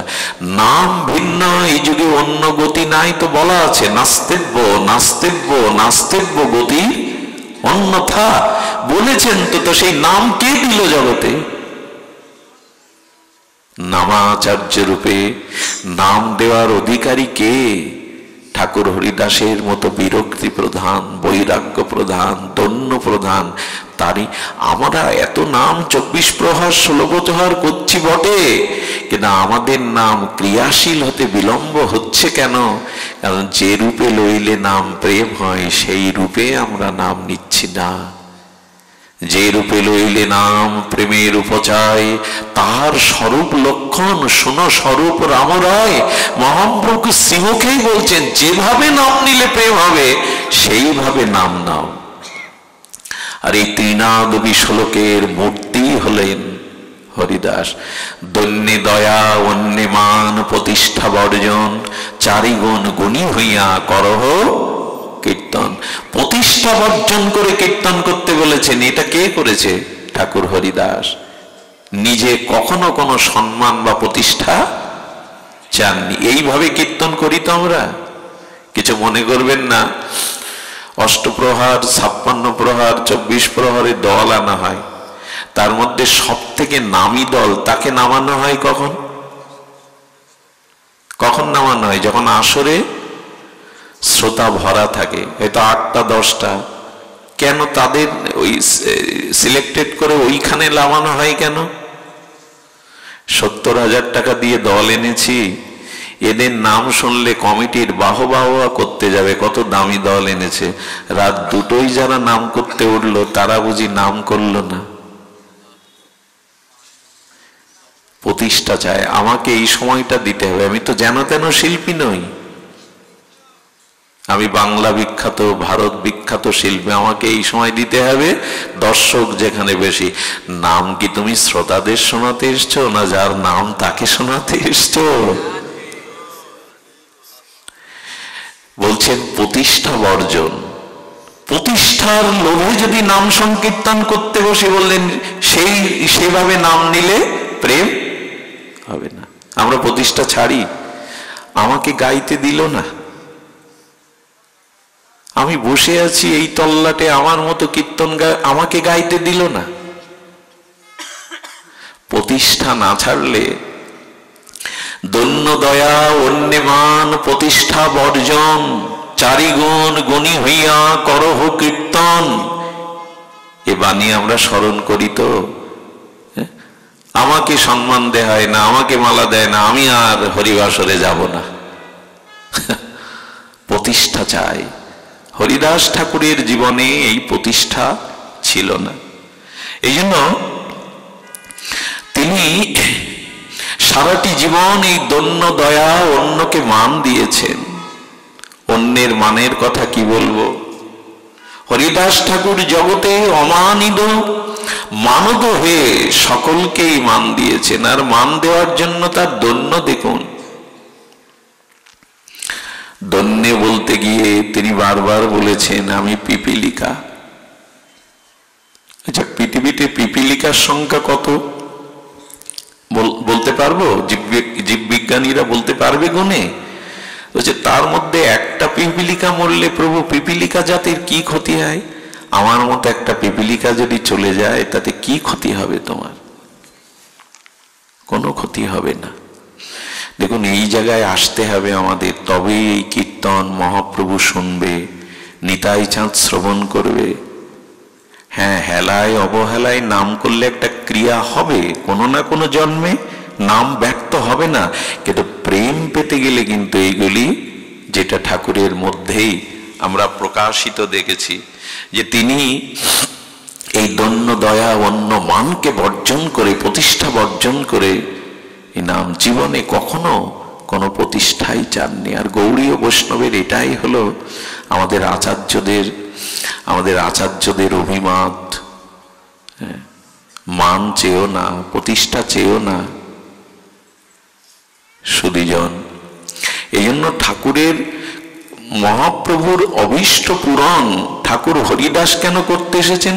কারণ এত দন্য, এত প্রতিষ্ঠা বর্জন অন্য কোন ভক্ত চরিত্রে আপনি দেখাতে। এই জন্য রূপ সনাতন যখন যেতেন লীলাচলে, কোথায় উঠতেন? ঠাকুর হরিদাসের কাছে। কারণ দন্য চাই, প্রতিষ্ঠা বর্জন চাই। রূপ সনাতন যতবার গেছেন লীলাচলে, কেন গাম্ভীরার পাশে মহাপ্রভু বলে দিতে পারতেন না কাশী মিশ্রের আলা একটা কুটির করে দিতে? ওইখানে ঠাকুর রূপ সনাতন না, ঠাকুর হরিদাসের কাছে যেতেন। এই দন্য প্রধান। আজ আমাদের ভিতরে দন্য নাই। আমাদের শুধু মান চাই, প্রতিষ্ঠাা চাই, যশ চাই, খ্যাতি চাই। তা না হলে কিছু হলো? এই তাল থাকলে, এই বুদ্ধি হৃদয়ে বাসা বেঁধে থাকলে, এরূপ নামে কোটি জন্ম করো যদি নাম সংকীর্তন, তবু না মিলিবে ব্রজেন্দ্র নন্দন। এই জন্য আমাদের উচিত হবে এ জাতীয় প্রতিষ্ঠা, এ জাতীয় সম্মান আমাদের না রেখে দন্য আনা। সব কাজ ঠাকুরের। এই জন্য যে হরিদাস ঠাকুরকে আর পাবো না। মনে মনে বলেছিলেন, তুমি চলে গেলে কি আমি আর থাকতে পারবো? আমাকেও আসতে হবে। তবে ইচ্ছা ছিল, তুমি আগে এসেছো, পরে যাবে। কিন্তু ভক্তের ইচ্ছাতেই ভগবানের ইচ্ছা। দেখুন, এই জগৎ তো স্বার্থের, কিছু মনে করবেন না। এই জগৎ হলো স্বার্থের। এই জন্য প্রেম ভক্ত ভগবানের সাথে ছাড়া প্রেম হয় না। অন্যখানে কোথাও না কোথাও একটা সূক্ষ্ম স্বার্থ রয়ে গেছে। আর বলি কি, ভগবান ছাড়া আমাদের প্রকৃত, ভগবানের সাথে ছাড়া আমাদের প্রকৃত সম্বন্ধ অন্য কারোর সাথে নাই। একটা দৃষ্টান্ত বলি, একটু ধ্যান দিয়ে শুনুন তো। আমি যেদিন মাতৃগর্ভ থেকে ভূমিষ্ঠ হলাম সেদিন স্ত্রীর সাথে নিয়ে এসেছিলাম? পুত্র স্ত্রী সম্বন্ধগুলো কি সাথে নিয়ে এসেছিলাম, না এখানে এসে তৈরি করা?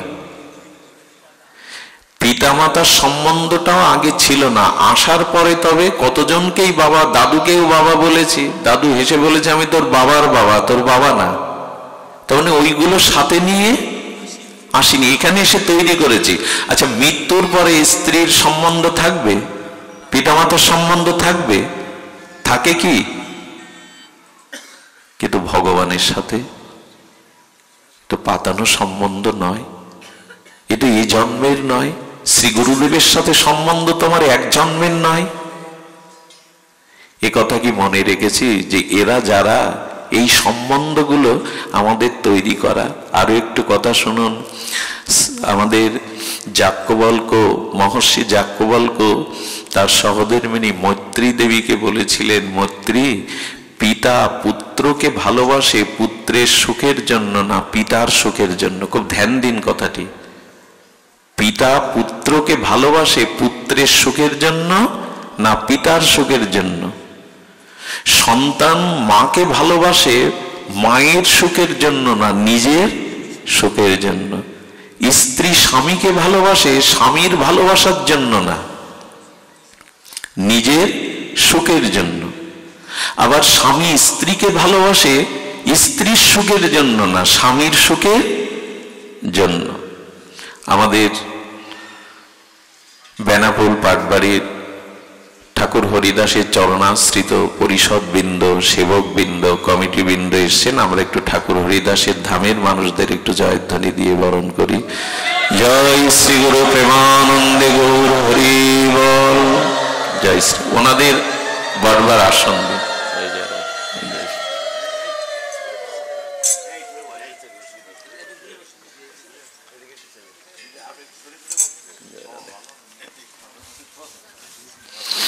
জয় শ্রী রাধে। বসুন আপনারা। তো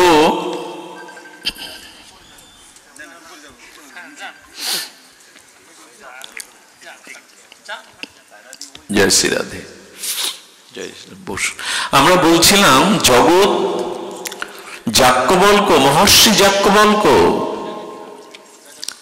তিনি বেদজ্ঞ নন, শুধু ব্রহ্মজ্ঞ।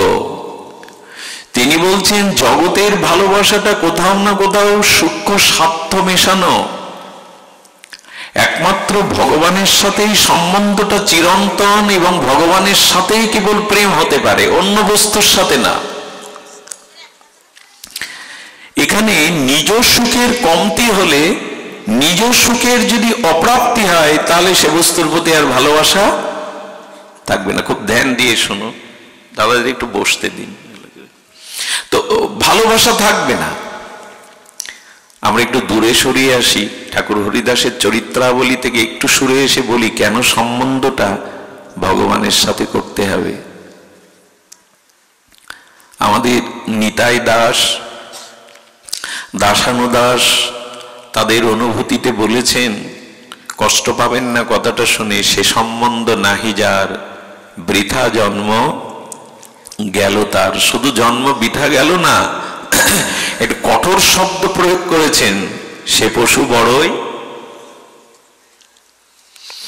ভগবানের সাথে সম্বন্ধটা না হলে জন্মটা বৃথা যাবে, বৃথা যাবে। পিতা আছে, মাতা আছে, চাকরি আছে, স্ত্রী আছে, পুত্র কন্যা আছে, আপনি বলে দিলেন বৃথা যাবে।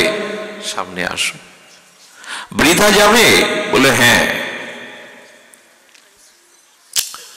সে সম্বন্ধ নাহি যার বৃথা জন্ম গেল তার, সে পশু বড়ই দুরাচার। সুধীজন, সম্বন্ধ বৃথা হবে কেন না, নদীর সাথে যদি সমুদ্রের যোগ না থাকে, সে নদী স্রোতহীনা হয়ে শৈবালে আবৃত হয়ে মরে যাবে। তো ভগবানের সাথে যার সম্বন্ধ নাই, সে জীবন্তে মরা। যার জীবনে ভজন নাই, ভগবানের সাথে যার সম্বন্ধ নাই, তিনি জীবন্তে মরা। নিঃশ্বাস প্রশ্বাস, ক্রিয়া প্রতিক্রিয়া, কর্ম থাকলেও তিনি মৃত। ভজন যার নাই তিনি মৃত। সুধীজন, মৃত ব্যক্তিকেই শৃগাল কুকুর কবলিত করতে আসে, সাপাত সংকুল হিংস্র জীবজন্তু তার মাংস ছিঁড়ে ছিঁড়ে খেতে আসে। তো যার ভগবানের সাথে সম্বন্ধ নাই, যার সাথে ভগবানের এই দিব্য ভজন নাই, তাকেও তো কাম ক্রোধ সংসার ছিঁড়ে ছিঁড়ে খাচ্ছে দিন রাত। ভজনহীন জীবন মৃত। এই জন্য ভজন বা ভগবানের সাথে সম্বন্ধটা একান্ত প্রয়োজন। যার সম্বন্ধ নাই তার আসা যাওয়ায় সার হয়। এই জন্য জগৎটা স্বার্থের। কি বলছেন? স্ত্রী পতিকে ভালোবাসে পতির সুখের জন্য নয়, নিজের সুখের জন্য। আত্মনস্ত তু কামায়া সর্বং প্রিয়াং ভবতি প্রিয়াইব নৈব প্রিয় ভবতি। এ কথা মাথায় আসে না, আমাদের চিত্তে একথা রেখাপাত করে না যে নিজের সুখের জন্যই জগতের সব তোমাকে ভালোবাসছে। মায়ের গর্ভ থেকে ভূমিষ্ঠের সাথে সাথে স্ত্রী সাথে আনেনি, পুত্র কন্যা সাথে আনেনি, কোনো সম্বন্ধই আনেনি। আবার মৃত্যুর পরেও এই সম্বন্ধ কারো সাথে থাকবে না, কিন্তু ভগবানের সাথে সম্বন্ধ আমার চিরদিনের। এই জন্য হরিদাস ঠাকুরের সেই দিব্য উক্তি, যার কেহ নাই তুমি আছো। কেউ তো আমার নয় প্রভু। আচ্ছা, স্বার্থটা কেমন? স্বার্থ নিজের সুখ না পেলে কেউ মনে রাখে না কেমন? একটা কথা বলি, দেখুন, স্বামী স্ত্রীকে এক জায়গায় করে যদি ভগবান জিজ্ঞাসা করে তোমরা আগে কে মরতে চাও, তোমরা কে আগে মরতে চাও? আমাদের দেশের সধবা মায়েরা কি বলে জানেন? প্রভু, শাঁখা সিঁদুর নিয়ে আমি ওনার আগে চলে যেতে চাই। আর কথাটা শুনে আমাদের মায়েদের মেয়েদের চোখে জল আসে। কত বড় সাধ্যি, কত বড় স্বামী প্রাণা পতি প্রাণা। স্বামীকে যদি বলা হয় তো বলে না, আমি ওর আগে চলে যেতে চাই। আর স্ত্রী শুনেও, সহধর্মী শুনেও মনে করে কি ভালোবাসা, আমার আগে যেতে। এর মধ্যে যে কতটা চালাকি জড়িত তা মানুষ জানে না। চালাকিটা কি জানেন? ওই স্ত্রী শাঁখা সিঁদুর নিয়ে যেতে চাই কেন জানেন? স্বামী হারা বিধবা হয়ে যদি পড়ে থাকি, আজকাল এই ছেলে মেয়ে এরা তোমায় দেখবে না, বৃদ্ধাশ্রমে পাঠিয়ে দেবে। বেটা থাকতে থাকতেই যদি যেতে পারি তবেই ভালো। ওইখানে নিজ সুখের কারণে একথা বলে। আমি এক মাকে প্রশ্ন করেছিলাম, মা, একটু বুদ্ধি করে প্রশ্ন করেছিলাম, কিন্তু তিনি সবার থেকে আলাদা। তিনি বলেছিলেন, না, আমার আগে যেন উনি চলে যায়। একথা সবাই বলতে পারে না। তো এই জন্য স্বামীও বলে কেন জানেন? স্ত্রী ছাড়া পুরুষের বার্ধক্য দশায় যে কি যন্ত্রণা, সেই যন্ত্রণাও চাচ্ছে না। এই জন্য বলে আমি ওর আগে। আর আমরা বোকা শুনে মনে করি কি প্রেম, কি অনুরাগ, ওর আগে যেতে চাই। যেতে চাইছে যে কেন, এর রহস্য শাস্ত্র ধরিয়ে দিয়েছে। নিজের সুখের জন্য অন্যকে ভালোবাসি আমরা, তার সুখের জন্য না। একথা যাজ্ঞবল্ক্য মহর্ষি বলছেন মৈত্রী দেবীকে। আচ্ছা, পুত্রের কথা ভাবুন, সন্তান তো কত আদরের। খোকা, এক কাপ চা করে দিতে পারিস? বৃষ্টি হচ্ছে। হ্যাঁ বাবা, তোমার জন্য পারবো না? দৌড়ে গিয়ে চা করে আনলে। তুই শ্রবণ কুমার, অন্ধমণির পুত্র যেমন বাকে করে বাবা মার ভার, তুই শ্রবণ কুমার, ধন্য আমি তোর মতো পুত্র পেয়ে। 10 মিনিট পরে বললেন, যা বাজারটা করে আন। বলে আমি যেতে পারবো না। 2-4 বার বলার পর বলে কি, এই রাক্ষস পুত্র কোথা থেকে যে জন্মালো। 10 মিনিট আগের আর 10 মিনিট পরের ভাষা বদলে গেল কিনা। সব বদলায়। কেমন বদলায় জানেন? এইভাবেই বদলে যায়। দিল্লিতে আমি একবার একটা ঘটনা শুনেছিলাম আমার পরিচিত জনের মুখে। 1 এপ্রিল কি বলে? এপ্রিল ফুল, বোকা বানানোর দিন নাকি? তো শাশুড়ি আর বৌমার মধ্যে খুব মানে তাদের অন্তরঙ্গতা, এগুলো সখীর মতো। স্বামী অফিস থেকে আসার আগে স্ত্রী একটা চিঠি লিখেছে,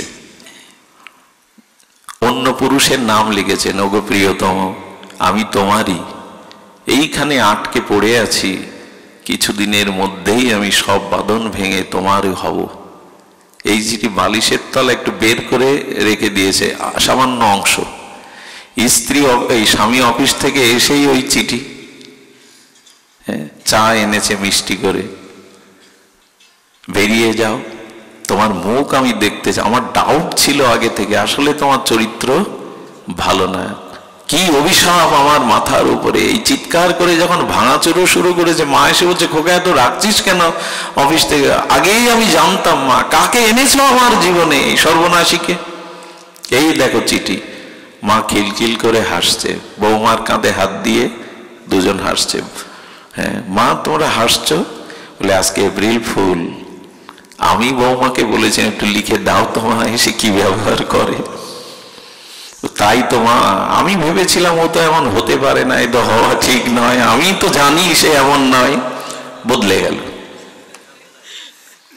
একটু আগে যখন তার স্বার্থ সংরক্ষণ হচ্ছিল না, ডাইনি পাশানি, তাই তো ভাবি ও তো আমারই। এই জগতের রহস্য বোঝা খুব মুশকিল। দোকানদার দেখুন কেন লাইট করে ডেকোরেটিং করে সাজিয়েছে, যেই আপনি যাবেন, আসুন আসুন আপনার অপেক্ষায় তো ছিলাম, ভেতরে কি মিষ্টি ব্যবহার। যখন সিটির দোকানে গিয়ে বলছেন এখানে চপ্পল পাওয়া যায়, কোথায় চপ্পলের দোকান? ডেকোরেটর সাজিয়ে বসেছে তো আপনার কাছে বিক্রি করার জন্য। যেই বলছেন কাপড়ের দোকানে চপ্পল কোথায়, আপনি চোখে দেখেন না এখানে লেখা বস্ত্রালয়, হ্যাঁ, প্রেম চলে গেল। এই যে স্বার্থ আমার নাই তোর কাছে, ও তো জুতো খুঁজছে, আমার তো সিটের দোকান, চোখে দেখেন না এটা বস্ত্রালয় লেখা। আচ্ছা, আবার আপনি ওর মন জয় করতে পারেন, আবার প্রেম প্রিয়ার বলো, হ্যাঁ আমাকে 10 গজ কাপড়েরও দরকার, তবে বসুন। স্বার্থ যেখানে, সেখানে প্রীতি দেখি আমরা। এই জগতের রহস্যটা বুঝতে পারি না আমরা। নিজের সুখ হয় বলে আপনাকে রেখেছি, আমার সুখ আপনার কাছ থেকে না হলে কে আপনাকে রাখে? এটাই জগতের শাশ্বত নিয়ম। এই জন্য ভগবানের সাথে সম্বন্ধটাই, ঠাকুর হরিদাস এটা বুঝেছিলেন, তুমি ছাড়া আমার যে কেহ নাই, তুমি বিনা আমার কেহ। এ কথা আবেগের কথা নয়, এ কথাই শাশ্বত চিরন্তন সত্য। গোবিন্দ বলছেন আমার সাথে ছাড়া তোমার সম্বন্ধ হতে পারে না।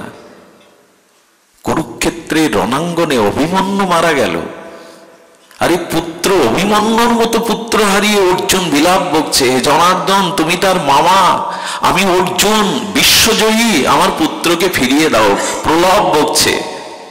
ভগবান তখন বলছেন চাও। আহ্বান করলেন অভিমন্যুর আত্মাকে। অভিমন্যু ইথার তরঙ্গে এসে বলছে, প্রভু আপনার চরণে দণ্ডবৎ, আমাকে কেন স্মরণ করেছেন? বলে তোমার পিতা অর্জুন তোমাকে ডাকছে, ওই দেখো। বলে ওনাকে বলে দিন, ওনাকে আমি চিনি না, কে কার পিতা কে কার পুত্র। অর্জুন স্তম্ভিত হয়ে বললেন, অভিমন্যু আমি তোমার পিতা অর্জুন, তৃতীয় পাণ্ডব। বলে কোনো কালে হয়তো আপনি আমার পুত্র ছিলেন, আমি আপনার পুত্র ছিলাম। মৃত্যুর সাথে সাথে কি হয় জানেন? মৃত্যু মানে মৃত্যুর অত্যন্ত বিস্মৃতি। ঘুমালে যেমন আমি ভুলে যাই কে আমি, কে আমার স্ত্রী, কত টাকা পয়সা ব্যাংক ব্যালেন্স মনে থাকে গভীর ঘুমে, কিন্তু ঘুম থেকে উঠলে আবার স্মৃতি ফিরে আসে। যেদিন আর পুরনো কোনো স্মৃতি আর ফিরে আসবে না, এর নাম বিস্মৃতি, এর নাম মৃত্যু।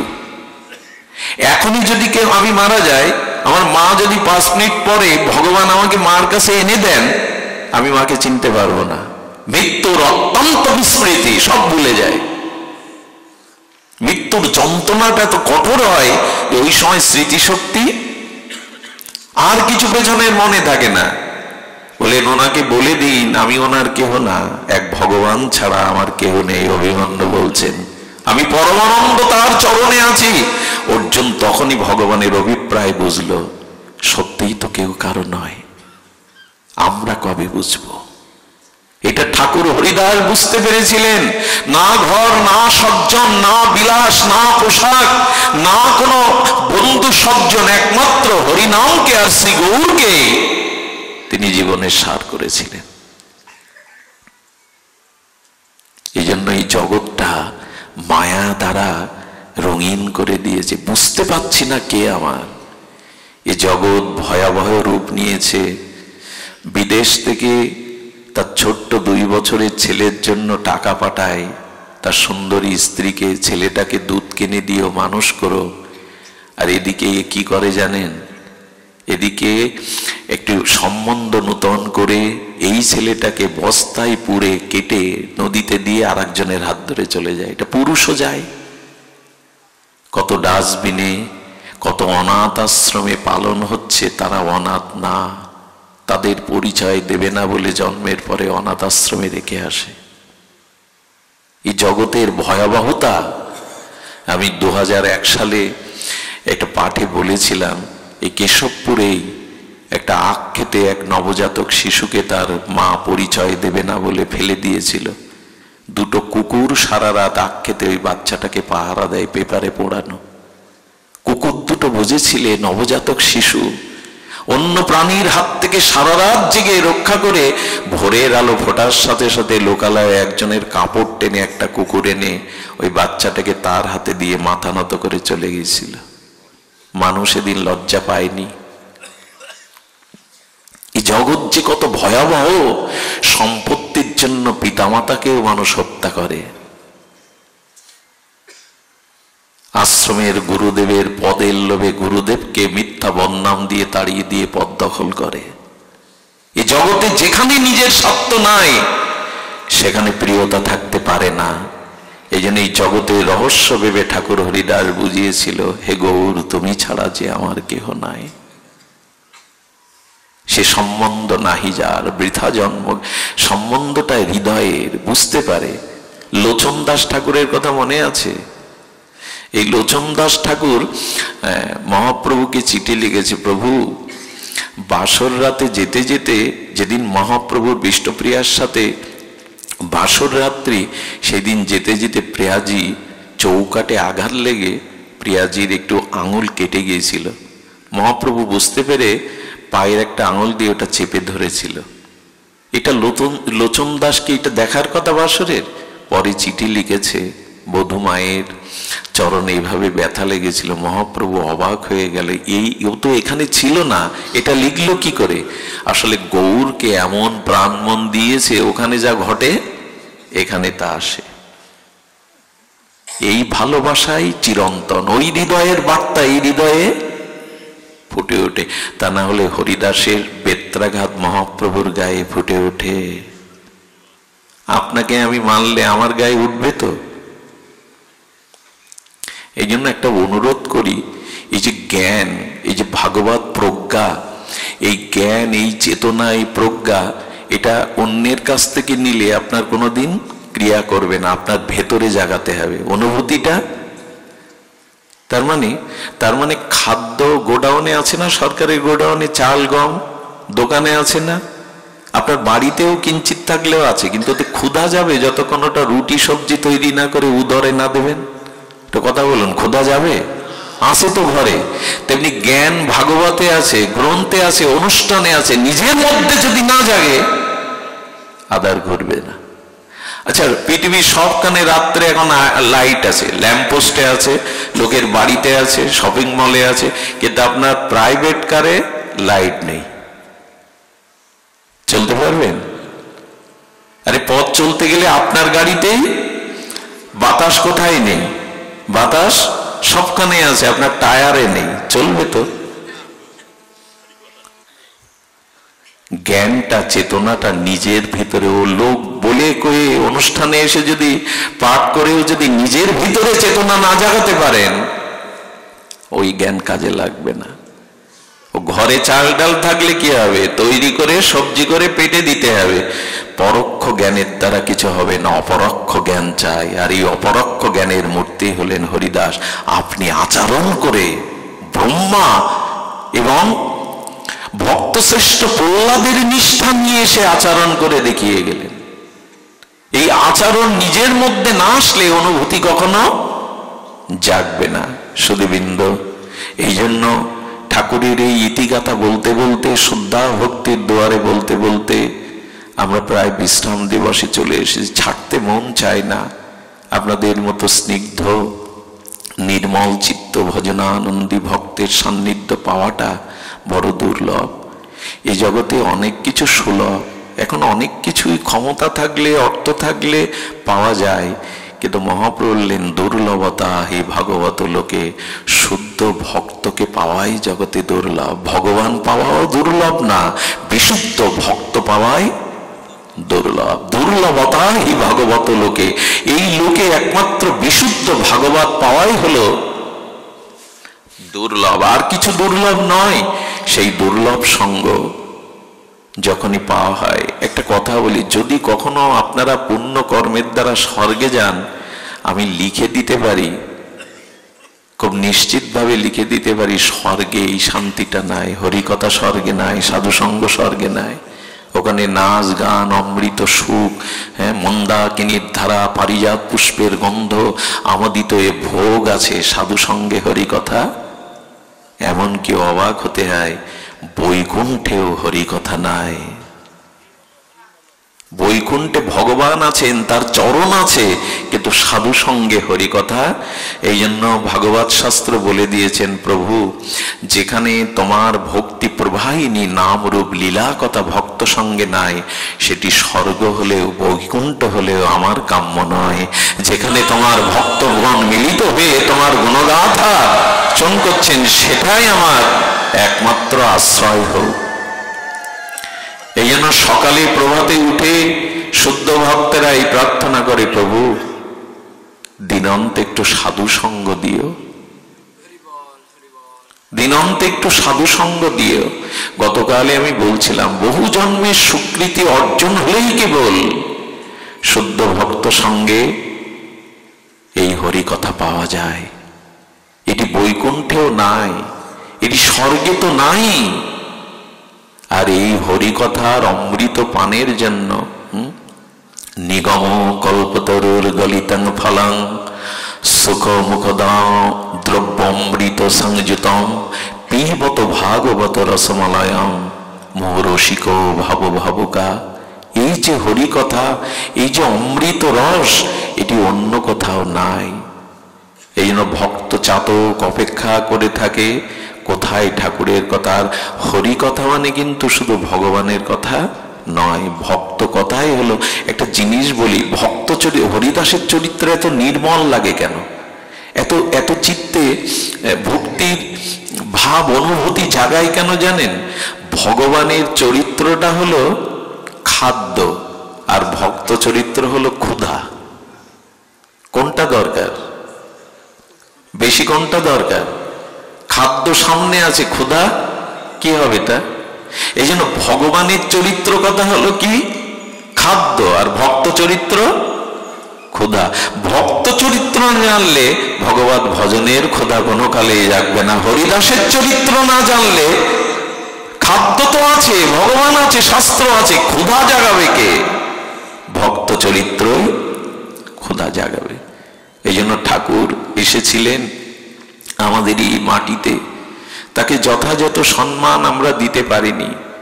সারা বিশ্বের অগণিত গৌড়ীয় আচার্যগণ ঠাকুর হরিদাসের মহামহিমা জেনেছেন, জগৎকে জানিয়েছেন, আমরা যথাযথভাবে প্রকাশ করতে পারি না।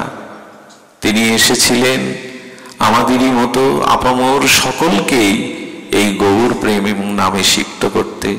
আপনাদের সর্বশেষ অনুরোধ করে যায়, ঠাকুর এই চলে গিয়েছিলেন, তার শেষ ইচ্ছাটা আজ এখান থেকে যেন আমরা বলমান করে হৃদয়ে নিয়ে যাই।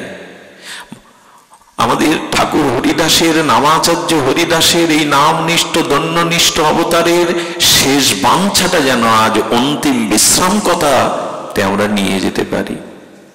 আজ আসুন, যজ্ঞের শেষে যজ্ঞে একটা আহুতি দিতে হয়, একটা ফল দিয়ে আহুতি দিতে হয় না? তা আজকের এই দ্বিতীয় দিবসীয় ঠাকুর হরিদাসের শুভ আবির্ভাব মহামহোৎসবে এই হরিকথা ভক্ত সঙ্গযজ্ঞে আমরা আহুতি দেব ঠাকুর হরিদাসের ওই শেষ চাওয়াকে নিয়ে। এটাই যেন আমাদের আহুতি হয়, এটাই যেন আমাদের চাওয়া হয়। বিখ্যাত হয়ে আছে, হৃদয়ে অনুরণ হয়ে আছে গৌড়ীয় বৈষ্ণবের, হৃদয়ে ধরিব তোমার ও কমল চরণ। আসুন না আমরা মহাপ্রভুর কাছে নিতাই চাঁদের কাছে আমাদের হৃদয়ের আত্মী দিয়ে এই আহ্বানটা জানিয়ে রাখি, প্রভু গো, আজ তোমার এই ভক্ত নিকেতনে, এই বৈষ্ণব বৈঠকে ভক্তের চরণ ধুলির অনুভূতি শ্রীঅঙ্গে শ্রীহৃদয়ে মেখে আমরাও বলছি, প্রভু গো, আমারও অন্তিম যেদিন, যেদিন এই জগৎকে, এই জগতের মায়াকে ছিন্ন করে আমি চিরবিদায় নেব, সেদিন এই প্রার্থনাটা রাখো, আমার স্ত্রী, আমার পুত্র, আমার কন্যা, আমার আত্মীয় কুটুম্ব, আমার বিলাসবহুল বাড়ি, ব্যাংক ব্যালেন্স যেন আমার চোখের সামনে না থাকে, আমার হৃদয়ে যেন ওগুলির ভাবনা না থাকে।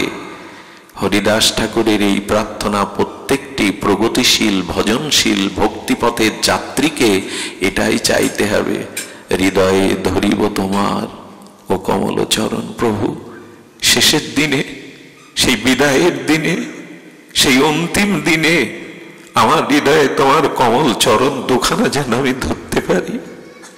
হয়তো ঠাকুর হরিদাসের মতো তোমাকে সামনে পাবো না, কিন্তু হে মনের প্রিয় দেবতা, হে প্রেমের দেবতা, আমি মনের মানুষে যেন তোমার চরণ দুখানা কমল চরণ যেন আমি আমার হৃদয়ে ধারণ করতে পারি। ধারণ করব কি? বিষয় আসক্ত জীব তার চরণকে ধারণ তো কখনো করিনি। তাই যতটুকু দিন বাকি আছে, সময় বাকি আছে, জানেন সময় বড় মূল্যবান। আমার খুব মনে হয় কি জানেন, জগতে অর্থবৃত্ত পদ প্রতিষ্ঠা মূল্যবান থাকলেও মহামূল্যবান সময়। আমি হাসপাতালে এক মাকে আর বাবাকে চিৎকার করে কাঁদতে শুনেছিলাম 5 মিনিটের জন্য। ডাক্তার নাড়ি ধরে বলেছিল, মা 5 মিনিট আগে যদি তাকে আনতে, তবে তাকে বাঁচানোর একটা শেষ চেষ্টা আমাদের ডাক্তারি শাস্ত্রে ছিল। আচ্ছা বলুন তো, ওই পিতামাতার কাছে তখন 5 মিনিট সময় কত মূল্যবান মনে হয়? এই জন্য আমাদের জীবনে সময় খুব মূল্যবান। আগামীকাল সূর্যের মুখ আমি দেখবো, এমন তো এই কথাগুলো কি শুধু আবেগ সৃষ্টি করা কথা না, কাল কখন আসবে আমরা জানি না। এই জন্য প্রতিটি মুহূর্ত, প্রতিটি ক্ষণকেই ভজনে, চিন্তনে, অনুধ্যানে কাজে লাগান। এই জগতে যা গড়েছেন তাসের ঘরের মতো ভেঙে যেতে সময় লাগবে না।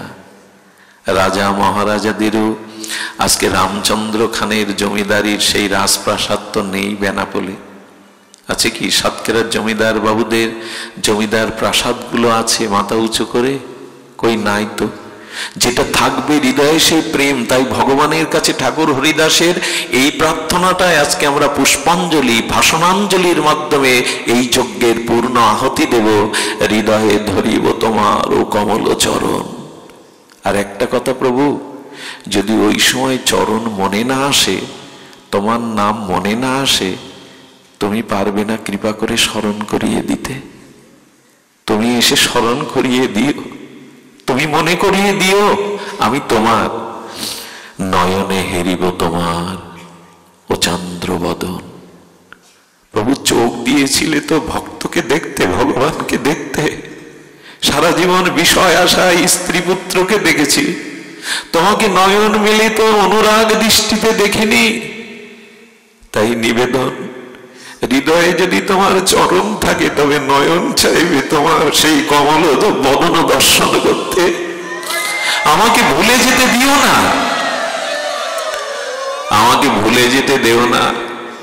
সেদিন যেন আমার নয়ন তারায় তোমার কমল চন্দ্র বদনকে আমি, এই প্রার্থনাটাই আমাদের পূর্ণাহুতি। এই প্রার্থনা এখান থেকে নিয়ে যান ঠাকুর হরিদাসের এই দিব্য প্রার্থনা, এই আত্মনিবেদন, এই অন্তিম নিবেদন, বিশ্রাম নিবেদন। হৃদয়ে ধরিব তোমার ও কমল চরণ, নয়নে হেরিব। কত কি দেখলাম জগতে, এই বিশ্ব প্রকৃতিকে, বিশ্বকেই দেখলাম, বিশ্বমোহিনী কত রূপ দেখলাম, পুত্র মুখ মহোৎসব দেখলাম, কিন্তু শেষের দিনে নয়নে যেন অন্য কারো রূপ না ভেসে আসে, যেন তোমার কমল বদনটি এই নয়নে ভেসে আসে, অন্য কোন রূপ যেন নয়নে না ধরে। এই হলো আমাদের, এই আমাদের পূর্ণাহুতি। জিহ্বায় উচ্চারিব শ্রীকৃষ্ণ চৈতন্য নাম। প্রভু আমি ভুলে যাব না তো, তোমার নামটি ভুলে যাব না তো আমি? যাতে ভুল না হয়।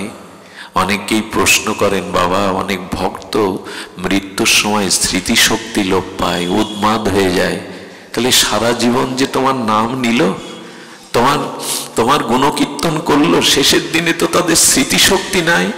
প্রভু বললেন, যারা সারা জীবন নিরপরাধে আমার নাম নিত্য নিরন্তর নিয়েছে, যদি শেষের দিনে কোনো রকমে তার নাম নিতে ভুল হয়, আমি তার হৃদয়ে বসে তার হয়ে নাম নিয়ে নেব, আমি তার জিহ্বায় বসে নাম নিয়ে নেব, এটি তার দায়িত্ব। এই জন্য প্রভু আমার জিহ্বা তো সারা জীবন বিষয় কথা বলে গেল, কত কথা এই জিহ্বা বলে গেল। মানুষ বাড়িতে বসে কথা বলার লোক না পেলে পাড়ায় চলে যায়, প্রতিবেশীর বাড়ি চলে যায়, চায়ের আড্ডায় চলে যায় শুধু কথা বলার জন্য। কিন্তু সেই জিহ্বা তোমার নাম নিল না, তোমার কথা বলল না। কথা বাড়িতে বলার লোক না থাকলে আমরা পাড়া প্রতিবেশীর বন্ধু সজ্জন চায়ের আড্ডায় চলে যায়, কিন্তু এই জিহ্বা পেয়ে তোমার নাম তো নেওয়া হলো না। এই জন্য জিহ্বায় উচ্চারিব শ্রীকৃষ্ণ চৈতন্য নাম। কেন জানেন? সারা জীবন হরে কৃষ্ণ নাম নিয়ে এখন বলছে কেন শ্রীকৃষ্ণ চৈতন্য নাম? কারণ শ্রীকৃষ্ণ চৈতন্য এবার দিতে এসেছেন, ভক্ত ভাব অঙ্গীকার করে এসেছেন, রাধা ভাব নিতে এসেছেন। হা গৌর বললে বিচার না করে যে তাকে কৃপা করেন গৌর। কৃষ্ণ বললেই কৃষ্ণ পাবেন এমন নয়, কি তোমার গৌর নামের এমন মাধুর্য, এত পতিত পাবন, এমন অনার্পিত করুণা নিয়ে এসছেন। হা গৌর বললে তিনি বিচার না করে, পাত্র বিবেচনা না করে প্রভু তাকে কৃপা দিতে ছুটে আসেন। আমাদের মনে আছে কুষ্ঠবিপ্র, ওনার গায়ে কুষ্ঠ হয়েছে, পোকাগুলো ঝরে ঝরে পড়ে যাচ্ছে, তাই ইচ্ছা ছিল স্ত্রী পুত্র তো বাহিরে ফেলে দিয়েছে, যদি গৌর চরণ দেখে মরতে পারি। তাই ধুলাই লুটাতে লুটাতে গড়াতে গড়াতে যে স্থানে গৌর সংকীর্তন ভক্ত সঙ্গে সংকীর্তন আনন্দ করেছে, ওই স্থান বিশ্রামান্তে প্রভু বিদায় নিয়েছেন। ওই ধুলিতে আত্মনাদ করে কুষ্ঠবিপ্র বলছেন, হা গৌর, হা গৌরাঙ্গ। অনেক দূর হতে প্রভু পেছনে ফিরে তাকিয়ে বলছে, ভক্তগণ কে যেন আমায় ডাকছে। পেছনে তাকিয়ে দেখছে প্রভু কেউ তো পেছনে নাই, কেউ তো তোমায় ডাকছে না। মহাপ্রভু বললেন, এ ডাক কানে শোনার ডাক নয়, এ যে হৃদয়ের ডাক, সর্বস্ব হারিয়ে কে যেন হয় ডাকছে হা গৌর বলে, আমাকে যেতে দাও। ওই অন্তরের ডাক শুনে প্রভু ছুটে এলেন, যে গৌর ভজন ইতিপূর্বে করেনি, শুধু হা গৌর বলে হৃদয়ের আর্তনাদ করেছেন। গৌর হরি এসে দুবাহু বাড়িয়ে দিয়েছেন, দুবাহু বাড়িয়ে দিয়েছেন, বাসুদেব আমার বুকে এসো। এই দেখুন কেন পতিত উদ্ধারণ, কেন পতিত পাবন, কেন দয়ালের ঠাকুর বলা হয়, মহাপ্রভু কেন অনার্পিত চরিত চিরান দিতে এসছেন, করুণাই কেন অবতীর্ণ হয়েছে। আসো বাসুদেব বুকে এসো না প্রভু, কুষ্ঠ ব্যাধি পুজ রক্ত প্রকাশ হচ্ছে, তোমার ওই কমল তপ্ত প্রেমময় কাঞ্চন অঙ্গ প্রভু অপবিত্র হবে, এসো না। মহাপ্রভু চোখে জল নিয়ে বলছেন, বাসুদেব কাছেই যদি না আসতে দেবে, এমন করে গৌর বলে কেন ডাকলে, এমন আত্মনাদ করে কেন ডাকলে? দাও বাসুদেব, এই কলিহত জীবের জরা ব্যাধি কর্মফল নেওয়ার জন্য আমি নেমে এসেছি, তোমাদের যা কিছু পাপ তাপ জন্ম জন্মান্তরে আমাকে দাও। প্রভু অপেক্ষা করলো না, প্রভু দৌড়ে গিয়ে বাসুদেবকে বুকে জড়িয়ে ধরলেন। স্ত্রী ত্যাগ করেছে, পুত্র ত্যাগ করেছে, সজ্জন ত্যাগ করেছে, ত্যাগ একজন কেবল করতে পারে না, তিনি তো আমার নিজজন। মহাপ্রভু জড়িয়ে ধরেছেন। পরশ পাথরের ছোঁয়া পেলে কি লোহার লোহা থাকে? স্বর্ণের বাসুদেবের দেহে আর কুষ্ঠ নেই, চিন্ময় চিন্ময় পবিত্র দেহ পেয়ে গৌর চরণে পড়ে বললেন, এতদিনে বুঝলাম গৌর ছাড়া করুণা দাতা আর কে আছে? এমন করুণা আর কার আছে? তাই বলছেন জিহ্বায় উচ্চারিব, সারা জীবন হরে কৃষ্ণ নাম করলে এই শেষের দিনে, বিদায়ের দিনে তুমি শ্রীকৃষ্ণ চৈতন্য কেন বলছো? বলে শ্রীকৃষ্ণ চৈতন্য নিত্যানন্দ কৃপা ছাড়া তাই ব্রজ প্রেম পাবো না, মাধুর্য প্রেম পাবো না, আর করুণাদাতা তো আর কেহ নয়। তাই শ্রীকৃষ্ণ চৈতন্য শব্দ জিহ্বায় করিতে উচ্চারণ। এই হলো আমাদের পূর্ণাহতি, ঠাকুর হরিদাসের এই আবির্ভাবে এটাই হলো পূর্ণাহতি। এই মতো ইচ্ছা মোর ছাড়িব, আমাদেরও যেন গৌর বলতে, গৌর চরণ হৃদয়ে নিয়ে আর এই নয়নে গৌর অপ্রাকৃত বদন দর্শন করেই আমরা যেতে পারি। এই বছরে আমাদের সুজন বিজনদা এই অনুষ্ঠান করবার, তাদের ভিতরে আমিও জানতাম না 8 দিন আগে, তারা সিদ্ধান্ত নিয়ে যেটা করেছে এটা প্রয়োজন। আজ তার মাটিতে যদি তার আবির্ভাব, তার ভক্তগণ না আসে, কি মুখ দেখাবো বিশ্ববাসীর কাছে?